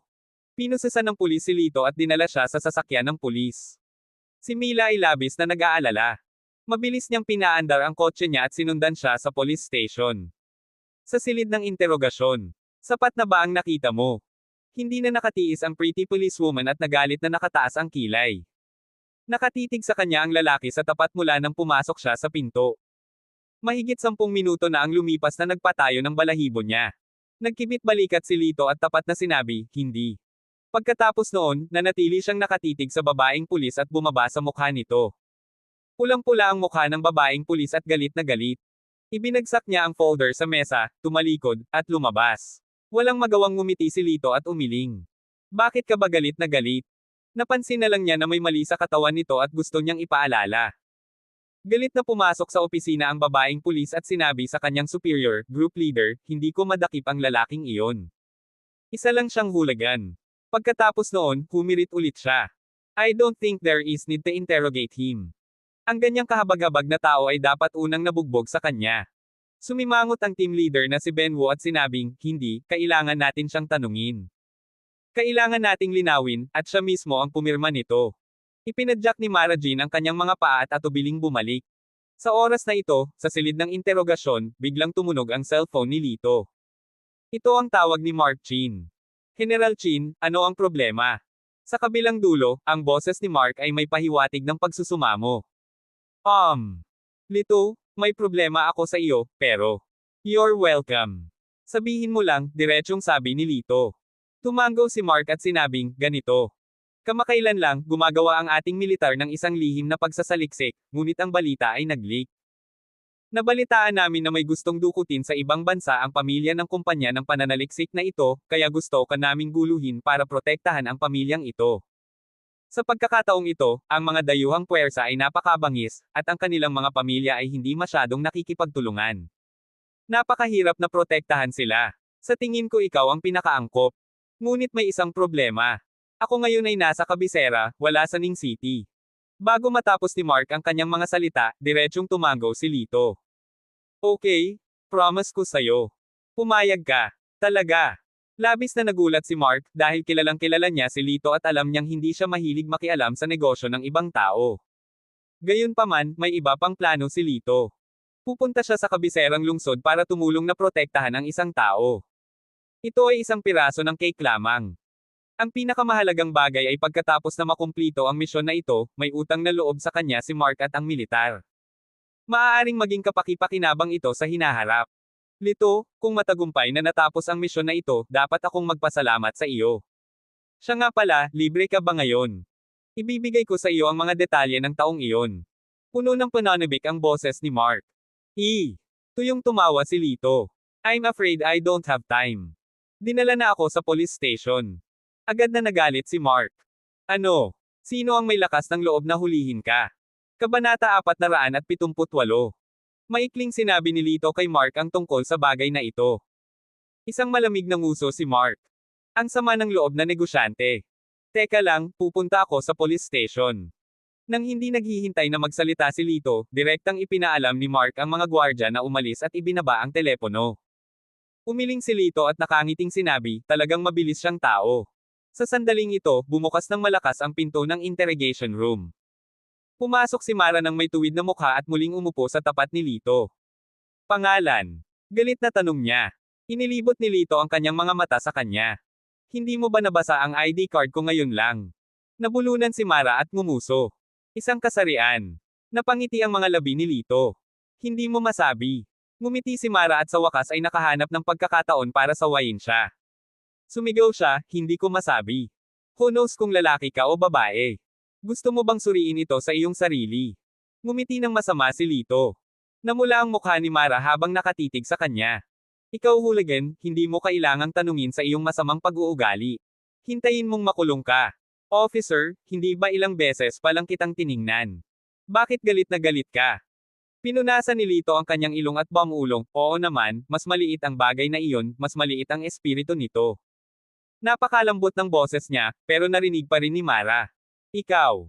Sa sobrang galit niya ay nanginginig ang buong katawan niya. Labis siyang nanlumo at tumingin sa sarili. Hindi ito maituturing na maliit. Tama na. Sabihin mo sa akin ang tungkol sa pambubugbog mo at pirmahan mo. Hinampis ni Mara ang mesa. Hindi tumanggi si Lito at inulit ang lahat. Matapos marinig ang mga salita ni Lito, ang mukha ni Mara ay puno ng hindi paniniwala. Ang ibig mong sabihin ay hindi masama na ang iba ang unang umatake. Tumango si Lito. Karapat-dapat kang magturo. Wag mo akong pagsamantalahan. Nagsisinungaling ka yata. Ikaw siguro ang unang nakatama sa kanila. Si Mara ay walang magandang impresyon kay Lito. Nagkibit balikat si Lito. Whatever you think. I'm not wrong, and I regret it. I only broke his arms. Masyadong madali para sa kanya. I should also break his legs. Well, lantaran mong hinahamon ang batas. Lumiwanag ang apoy sa magagandang mata ni Mara. Sa sandaling ito, may kumatok sa pinto. Binuksan ni Benwo ang pinto at nagtanong, kumusta ang interogasyon? Napakamayabang ng lalaking ito. Hindi siya nakikipagtulungan. Malamig na sabi ni Mara. Sa oras na ito, isang lalaki na nakasuot at may gintong rimmed na salamin ay nagmula sa likod ni Benwo. Hello, Captain Wo. Ako ang abogadong kinuha ni Mr. Fay. Kinamayan ng abogado si Ben at saka makahulugang sinabi, sa palagay ko ay may kailangan akong sabihin. Ang aming Director Fay at Deputy District Director ay mabuting magkaibigan. Kung ang bagay na ito ay haharapin ng maayos, si Pangulong Fay ay tiyak na magbibigay ng magandang salita para sa iyo. Kumunat ang noo ni Ben. Maganda ang sinabi ng kabilang partido, at halatang tinatakot siya nito. Kung hindi sila tatayo sa panig ni Mr. Fay, muli silang magsasalita ng masama tungkol sa kanya. Sa sandaling ito, si Lito, na nakatayo sa gilid, ay tumawa ng malakas. Nakapagbigkas ka na ng salita. How dare you mayabang na walang isip sa police station? Anak, ang dami mong sinasabi. Anong problema? Mas konektado ka ba sa aming Presidente Fay? Ang abogado ay tumingin kay Lito at nakita na siya ay nakadamit tulad ng isang ordinaryong tao. Hindi niya ito sineseryoso. Nang matapos siyang magsalita ay may ingay sa labas. Huminto ang isang sasakyang militar sa bakuran ng istasyon ng pulisya. Bumaba si Mark sa sasakyan at humakbang patungo sa gusali. Matagal nang naghihintay sa pintuan ang isang nasa katanghaliang gulang na lalaki. Pagkakita nito ay agad niya itong binati. Ang nasa katanghaliang gulang na lalaking ito ay ang hepe ng pulisya, si Peter Shaw. Teacher, bakit ka nandito? Kung gusto mong uminom ng tsaa kasama ako, hindi ako tatawag sa telepono. Magalang na lumakad si Peter. Sumulyap si Mark sa kanya at sinabing may malamig na mukha, sino ang nagtanong sa iyo na uminom ng tsaa? Tanungin kita, nahuli mo ba ang isang binata na nagngangalang Lito Argel? Si Peter ay natigilan sandali. Kagagaling lang niya sa meeting kaya hindi niya talaga alam. Teacher, please wait a moment. Magtatanong ako. Nagtataka si Peter kung sino itong Lito. Paano kaya kinakabahan ng guro sa kanya?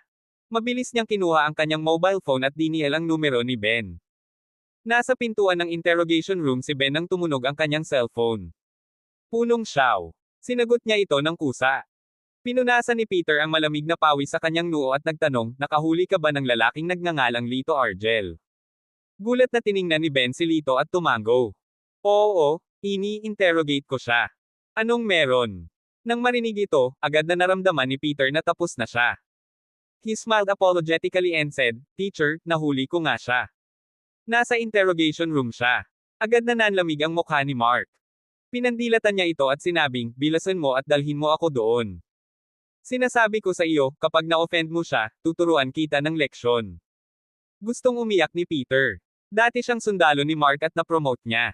Natural, kaya niyang magpabalik-balik. Hindi siya nang ahas na maliitin ang mga ito at mabilis na dinala si Mark sa silid ng interogasyon. Sa oras na ito, sa pintuan ng silid ng interogasyon.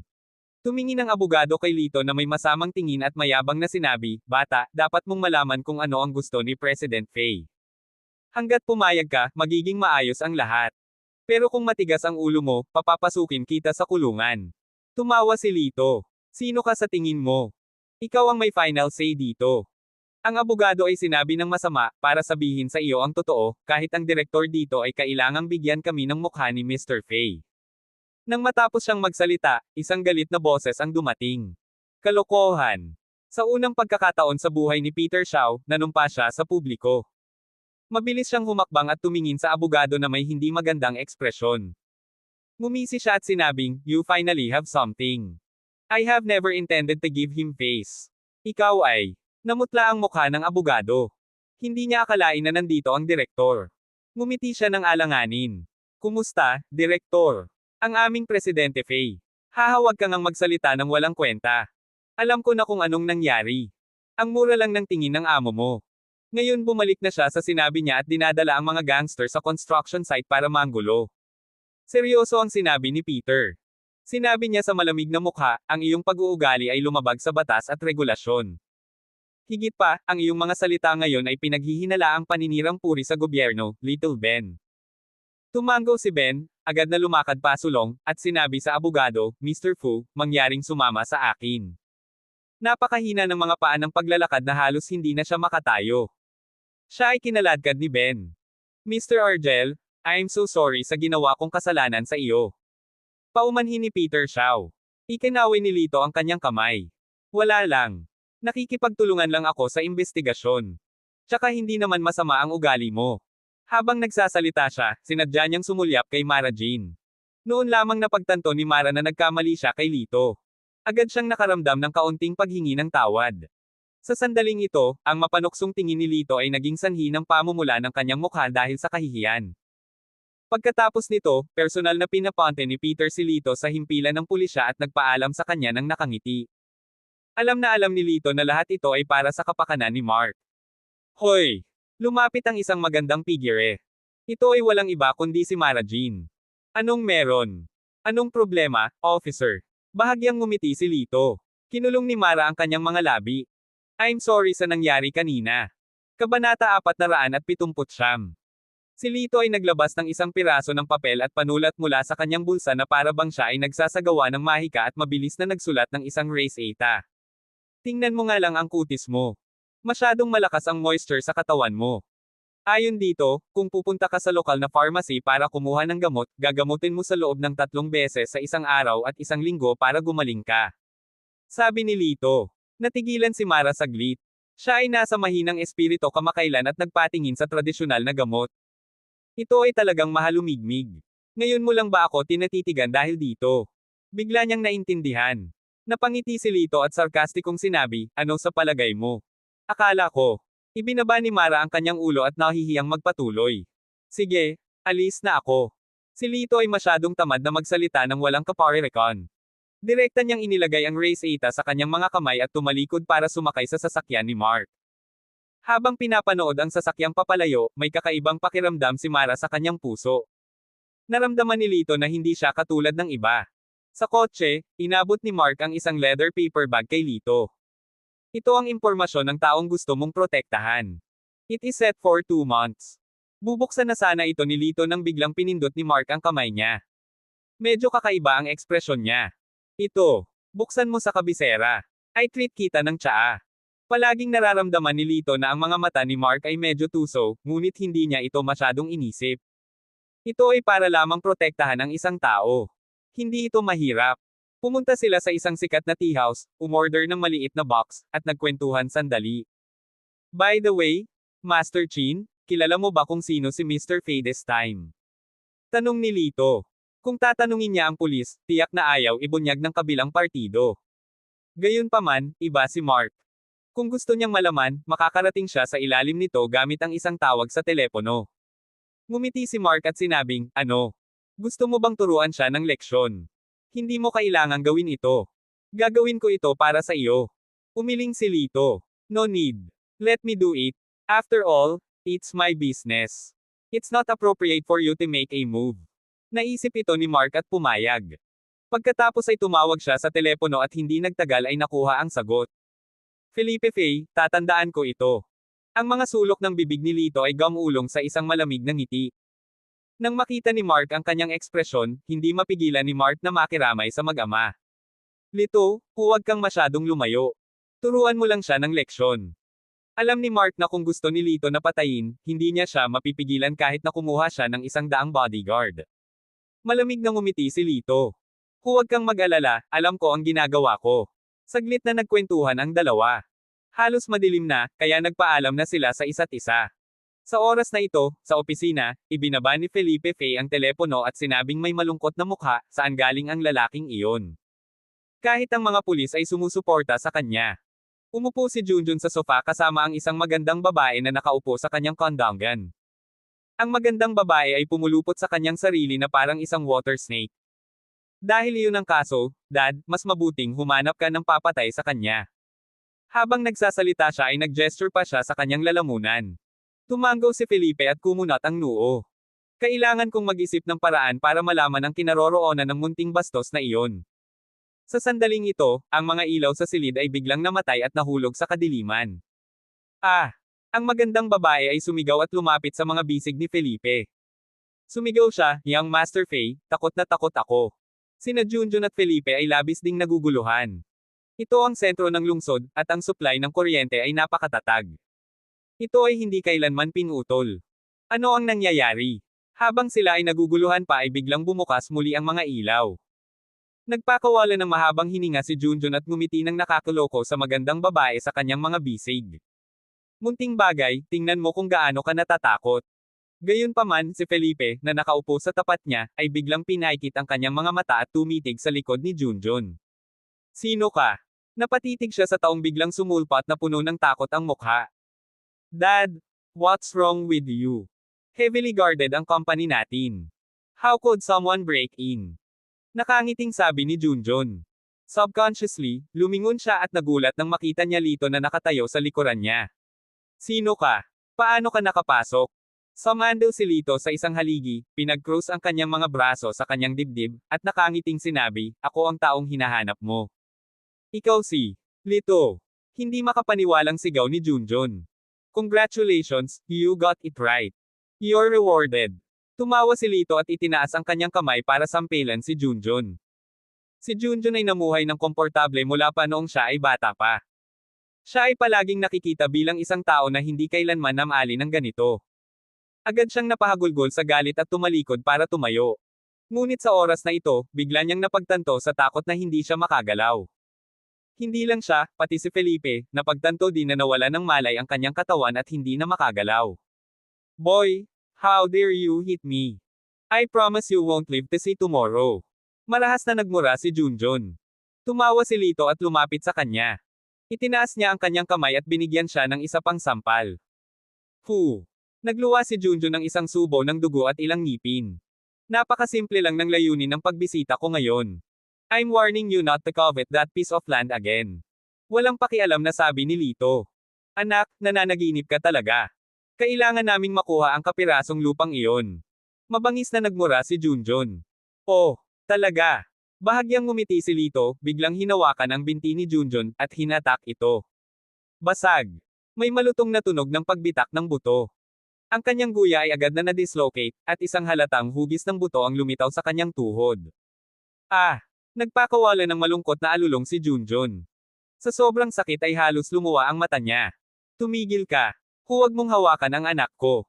Sa isang tabi, umungal si Felipe. Puno ng kasamaan ang mukha niya. Brat, kung maglalakas loob kang hawakan siya muli, pupunitin kita. Oh my God, takot na takot ako. Ngumiti si Lito, hinawakan ang guya ni Junjun, at ibinalik ito sa orihinal nitong posisyon. Nakahinga ng maluwag si Felipe. Mukhang natakot ang batang ito. Gayunpaman, sa sumunod na segundo, ngini siya ni Lito. Tinatakot mo ba ako? Muli niyang hinaayla. Kakakonekta lang ng guya ni Junjun, at na-dislocate na naman ang buto nito. Mas seryoso pa ito kaysa kanina. Ah! May umuungol na naman ng mga multo at lobo.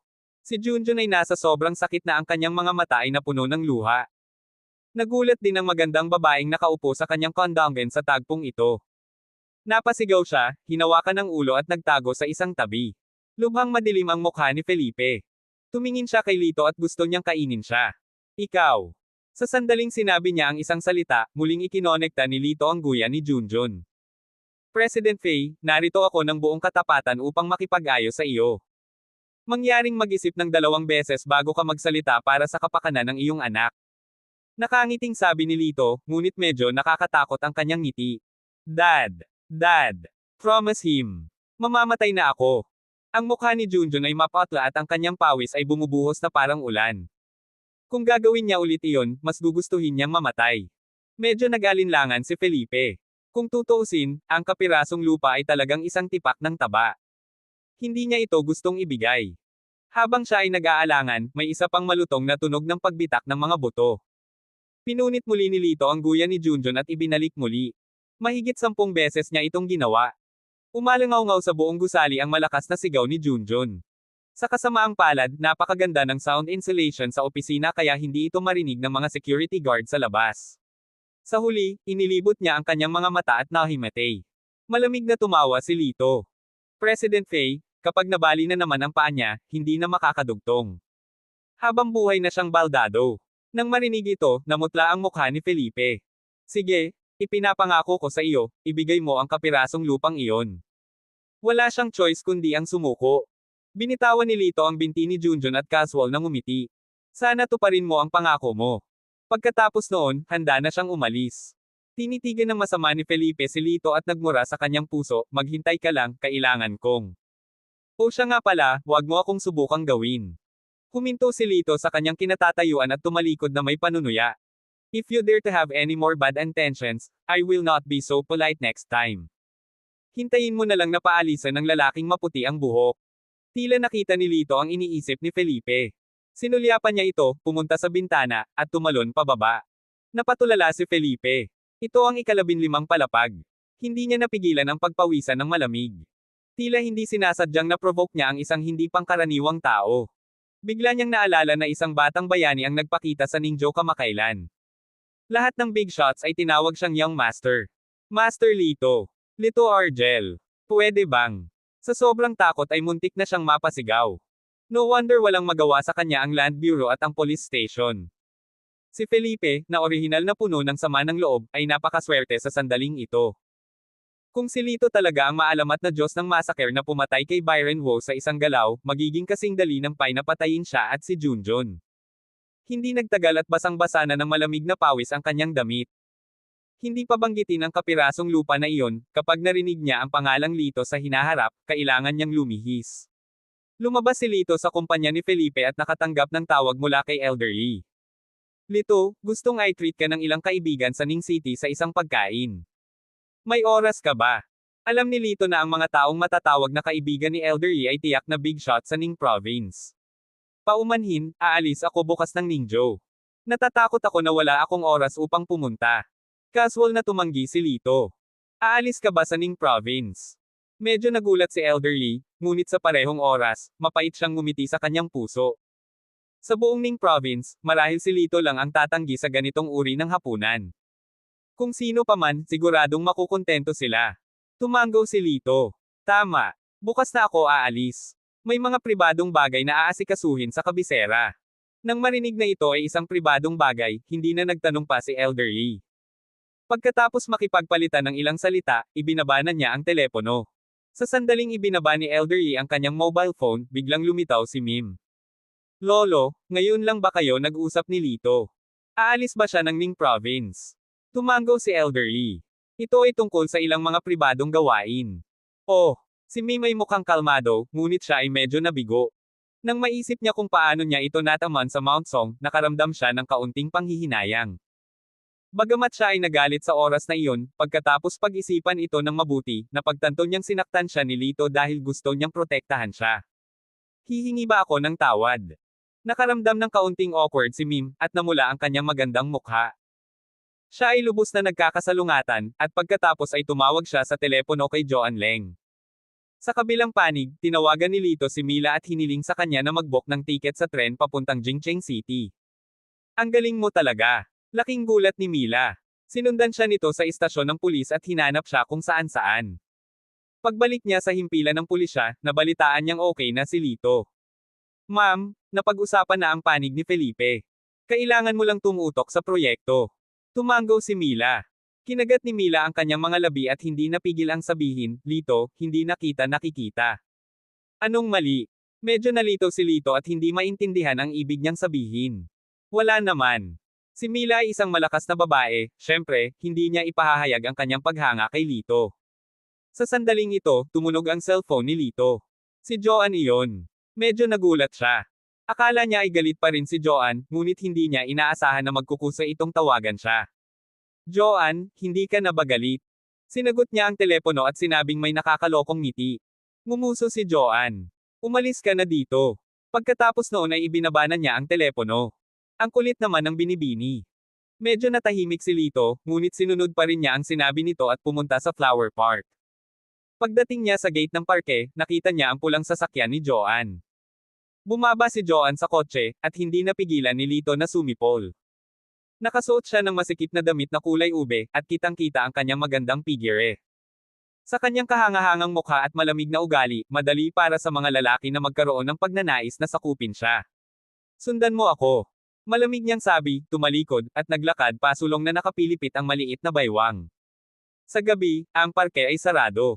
Lumibot si Joan sa isang malayong pinto at pumasok sa parke. Dumating siya sa isang maliit na kagubatan. Ang mga bulaklak ay namumukadkad sa paligid niya, at ang hangin ay napuno ng nakakapreskong halimuyak. Sumando si Lito sa isang puno at nalilitong nagtanong, Joanne, ano ba talaga ang sinusubukan mong gawin? Tumigil si Joanne at tinitigan siya sandali.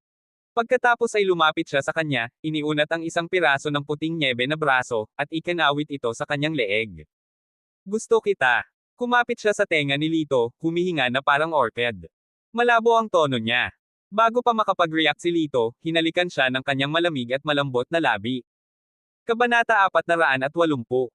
Bilang karagdagan sa malambot na pagdampi ng kanyang mga labi, naramdaman lamang ni Lito ang isang malamig na halimuyak na parang rosas. Joanne, ikaw. Marahan niyang itinulak palayo si Joanne at nagtatakang tumingin sa kanya. Ano? Ayaw mo sa akin? Bahagyang sumimangot si Joanne, at ang kanyang magagandang mata ay puno ng luha. Malapit na siyang umiyak. Lito, ako, si Joanne Leng, ay hindi kailanman naging mapagpakumbaba sa sinumang lalaki sa aking buhay, ngunit ikaw ay exception. Ang kanyang boses ay kasing malambing ng nightingale. Tiningnan ni Lito ang kanyang walang kamali-mali na mukha at nakitang seryoso siya at hindi niya sinasadyang magbiro. Napabuntong hininga siya. Joanne, may girlfriend na ako.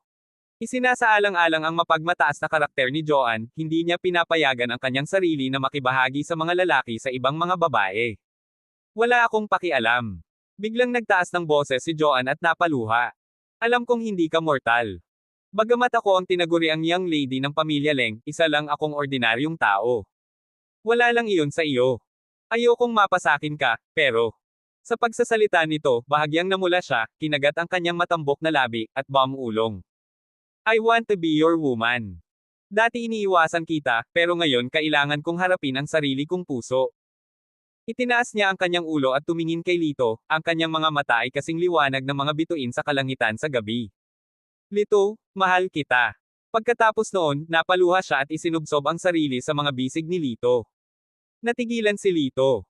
Hindi niya namamalayan na niyakap ng dalawang kamay ang maselang katawan sa kanyang mga bisig. Ang damdamin sa kanyang puso ay mahirap sabihin, at siya ay may halo-halong damdamin. Wala na siyang ibang sinabi. Hinawakan niya ng dalawang kamay ang mukha nitong kasing laki ng palad at ibinaba ang ulo para halikan siya. Ang liwanag ng buwan ay maliwanag, ang mga anino ng mga puno ay nagniningning, at ang simoy ng hangin sa tabi ng kanyang mga tainga ay nakakalasing. Ang dalawang katawan ay mahigpit na nakagapos. Kinabukasan, nagising si Lito. Pagkagalaw niya ay niyakap siya ng mahigpit ng kayakap niya. Ang kumot ay dumulas pababa, inilantad ang kanyang puti nyebe at magandang-maganda na mga balikat at isang parang lotes na braso. Sa pagtingin sa kanyang namumula na mukha, tumawa si Lito. Alam kong gising ka na. Itigil mo na ang pagpapanggap na tulog ka. Sumimangot si Joanne at namula ang kanyang mukha.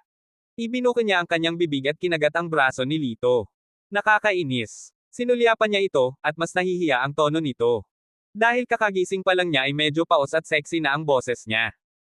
Magulo ang kanyang buhok at kasing puti ng nyebe ang kanyang balat kaya mas lalo siyang kaakit-akit kaysa karaniwan. Sa pagtingin sa tamad na malapas ang kagandahan sa kanyang mga bisig, ang dibdib ni Lito ay nakaramdam ng init na parang napuno ito ng walang katapusang magagandang damdamin. Tumalikod siya at idiniin siya sa ilalim ng katawan niya. Nakangiting sabi niya, I hate it. Hindi mo sinabi kagabi. Nang banggitin niya ang nangyari kagabi, lalo pang napahiya si Joanne at hindi niya pinangarap na tumingin ng diretso sa mga mata ni Lito. Kagabi, nagkasalikop sila sa kakahuyan. Pagkatapos noon, binuhat siya ni Lito sa hotel. Pagdating nila sa silid, silang dalawa ay nasa gitna ng nagngangalit na apoy, at mayroong lahat ng uri ng mosaic. Sa pagtingin sa kanyang magandang anyo na parang bulaklak ng peach, hindi mapigilan ni Lito na makaramdam ng init sa kanyang tiyan. Hindi niya maiwasang sugurin siya na parang gutom na lobo. Hanggang sa tanghali ay magkahawak kamay silang lumabas ng hotel. Kailan ka babalik kapag pumunta ka sa kabisera? Makakalimutan mo ba ako sa ilang araw? Malungkot na sabi ni Joanne. Pinisil ni Lito ang kanyang ilong at sinabing walang imak, paano iyon posible? Paano ko makakalimutan ang iyong hitsura sa kama? Ang sama mo. Hinaan mo yung boses mo, wag mong hayaang may makarinig sa'yo. Namula si Joanne at mabilis na tinakpan ang bibig ni Lito. Nagtawanan ng dalawa at muling naglaro. Sige, alis na ako. Ingatan mo ang sarili mo. Hinaplos ni Lito ang mahabang buhok ni Joanne at malumanay na sinabi. Hinalikan ni Joanne si Lito at pagkatapos ay nag-aatubili na lumabas ng sports car. Hindi umalis si Lito hanggang sa mawala ang sasakyan sa kanyang paningin. Pumunta muna siya sa construction site. Kahapon, sinabihan niya si Mila na bilhan siya ng tiket. Matapos matanggap ang tiket, bumalik si Lito sa Star Moon Garden at binigyan si Lara ng ilang tagubilin. Pagkatapos, inayos niya ang kanyang mga gamit at umalis. Makalipas ang isang oras, sumakay si Lito sa high-speed na tren patungo sa kabisera. Nakahanap siya ng upuan ayon sa tiket. May 3 upuan na magkatabi, at isang dalaga ang nakaupo sa tabi ng bintana. Ang babae ay nakasuot ng itim na cap na napakababa ng labi. Natural na bumagsak ang mahaba niyang itim na buhok na nakatikip sa kanyang mukha, na nagpapakita lamang ng kaunting puting balat. Sa tapat ng upuan nila ay nakaupo ang isang lalaki at 2 babae. Puno ng kayabangan ang mukha ng lalaki, at isa sa kanila ay isang mature at western na babae. Napakalapit nito sa kanya at mukhang mag-asawa. Ang ibang babae ay may mukha ng sanggol at may isla na mga tampok ng mukha. Ang cute at cute nilang tingnan. Dirdiretsong naglakad si Lito at umupo sa tabi ng babaeng nakasuot ng sombrero. Kumunat ang noo ng binata sa kabilang banda at biglang nakaramdam ng kaunting kasiyahan. Hey, boy, may 3 upuan. Bakit kailangan mong umupo sa tabi niya? Natarante si Lito at hindi siya mapakali. Nang makita ng binata na hindi siya pinapansin ni Lito, muli niyang itinaas ang kanyang boses. Hoy, bingi ka ba? Parang wala kang magandang intensyon. Are you trying to take advantage of me? Baliw ka ba? Nakaupo ako sa numero ng tiket. What's your business? Inilibot ni Lito ang kanyang mga mata sa kanya. Ngumuso si Ranranlo, kumuha ng 500 sa kanyang wallet, at itinapon ito kay Lito. Kunin mo ang pera at lumipat ka sa ibang sasakyan. Nagdilim ang ekspresyon ni Lito. Paano siya nakatagpo muli ng ganoong kawalang isip? Inilabas niya ang pera sa kanyang katawan at nag-isip sandali, ngunit sa huli, hindi siya kumibo. Ito ay isang tren. Napakaraming tao ang nanunood sa tren. Medyo mahirap kung mag-away talaga sila. Ipinikit ni Lito ang kanyang mga mata at nagsimulang umidlip. Galit na galit si Ranran kaya nagngangalit ang kanyang mga ngipin. Nalaman niyang matigas ang ulo ng lalaking ito. Para siyang nasuntok ng bulak, at walang mapaglabasan ng galit. Magsasalita pa sana siya, biglang nagsalita ang babaeng katabi ni Lito. Master Lo, huwag po kayong mag-abala. Nakaupo ako sa nakalagay sa tiket. Wala po dapat problema. Napakaganda ng boses ng babae, parang mga perlas na nahuhulog sa isang jade plate. Maaliwalas at malinis, ngunit medyo malamig. Bing bang, natatakot lang ako na baka may manghahara sa iyo na may masamang intensyon. Since you don't mind, I won't argue with him. Tuwang-tuwang sabi ni Ranran sa babae at saka pinandilatan si Lito. Walang kamalay-malay na binuksan ni Lito ang kanyang mga mata, at ang babae sa tabi niya ay nagtaas ng ulo. Isang matikas at magandang mukha ang bumungad sa kanyang paningin. Tila napansin ni Bingbang Siya ang tingin ni Lito. Kumunat ang noo niya at mabilis na ibinaba ang ulo. Halata namang ayaw niyang makilala siya. Pwede mo bang ilipat ang bag mo? Medyo nakakagulo. Casual na tanong ni Lito. Medyo nagulat si Bingbang at binigyan ng kakaibang tingin si Lito. What's wrong with this guy? He saw her face now, but why he didn't feel excited at all. Instead, he thought that I was in his way. Walang sabi-sabi, dinampot niya ang pulang pitaka at inilagay sa kondongan niya. Noon lamang naupo si Lito ng comfortable at nagplanong matulog sandali. Hoy! Sa kabilang banda, ang mukhang manika, si Tang, ay tinapik si Lito at nakangiting nagtanong, hindi ka ba talaga excited kapag nakita mo kami? Kinamot ni Lito ang kanyang ilong at naguguluhan na nagtanong, ano ang dapat ikatuwa? Kami ang pinakasikat na 3 babaeng grupo sa bansa. Don't tell me na hindi mo alam. Itinaas ni Tang ang kanyang baba at buong pagmamalaki na sinabi. Isang grupo ng mga babae. I've never heard of it. Umiling si Lito. Puno ng hindi paniniwala ang mukha ni Tang. Kung tutuusin, sikat na sikat sila ngayon, at ang kanilang mga tagahanga ay nasa buong bansa, higit sa 1 milyon. Tang, huwag kang makipag-usap sa kanya nang walang kaparerekon. May mga taong gustong magpanggap. Biglang ibinuko ng babae ang kanyang bibig at tumingin kay Lito ng may pagkasuklam. Ang kanyang pangalan ay Dina Jiang, at isa rin siya sa mga TX. Bumaba ang tingin niya kay Ranran at ngumiti siya. Sa tingin mo, bakit napakalaki ng gap natin? Hindi naman magiging ganoon si Master Lo. Halatang walang kwenta siya, pero nagkunwari siyang hindi interesado sa atin. Pinipilit lang niyang pukawin ang interes natin. Tumawa ng malakas si Ranranlo at hinawakan ang slim waist ni Dina. Baby, tama ka. Bibilhan kita ng platinum bag sa Jingcheng City. Napakabait ni Master Lo sa akin. Ikinawit ni Dina ang kanyang mga braso sa leeg ni Ranran at hinalikan siya. Bukod, naiinggit na tumingin si Tang kay Dina. Dina, napakaswerte mo sa pagkakaroon ng isang mapagbigay at mapagbigay na kasintahan. Puno ng pagmamataas ang mukha ni Dina, at mayabang niyang tinitigan si Lito. Matagal na niyang napansin na walang tatak o aura si Lito sa kanya. Isa lang siyang ordinaryong talunan. Isang magandang pagkakataon para sa kanya na gamitin ang talunan na ito para purihin si Master Lo. Kung napasaya niya ito, natural na malaki ang pakinabang nito. Gayunpaman, sumulyap si Lito sa kanya at binigyan siya ng mapanuksong ngiti bago umiling. Hoy, anong ibig mong sabihin? Si Dina ay isang maliit na kagandahan, nakadamit tulad ng isang diyosa. Maaakit niya ang atensyon ng mga lalaki saan man siya magpunta. Ito ang unang pagkakataon na kinukutya siya ng mga lalaki. Inilahad ni Lito ang kanyang mga kamay. What I mean is very simple. Kung masyado mong iniisip, I'm not interested in you at all.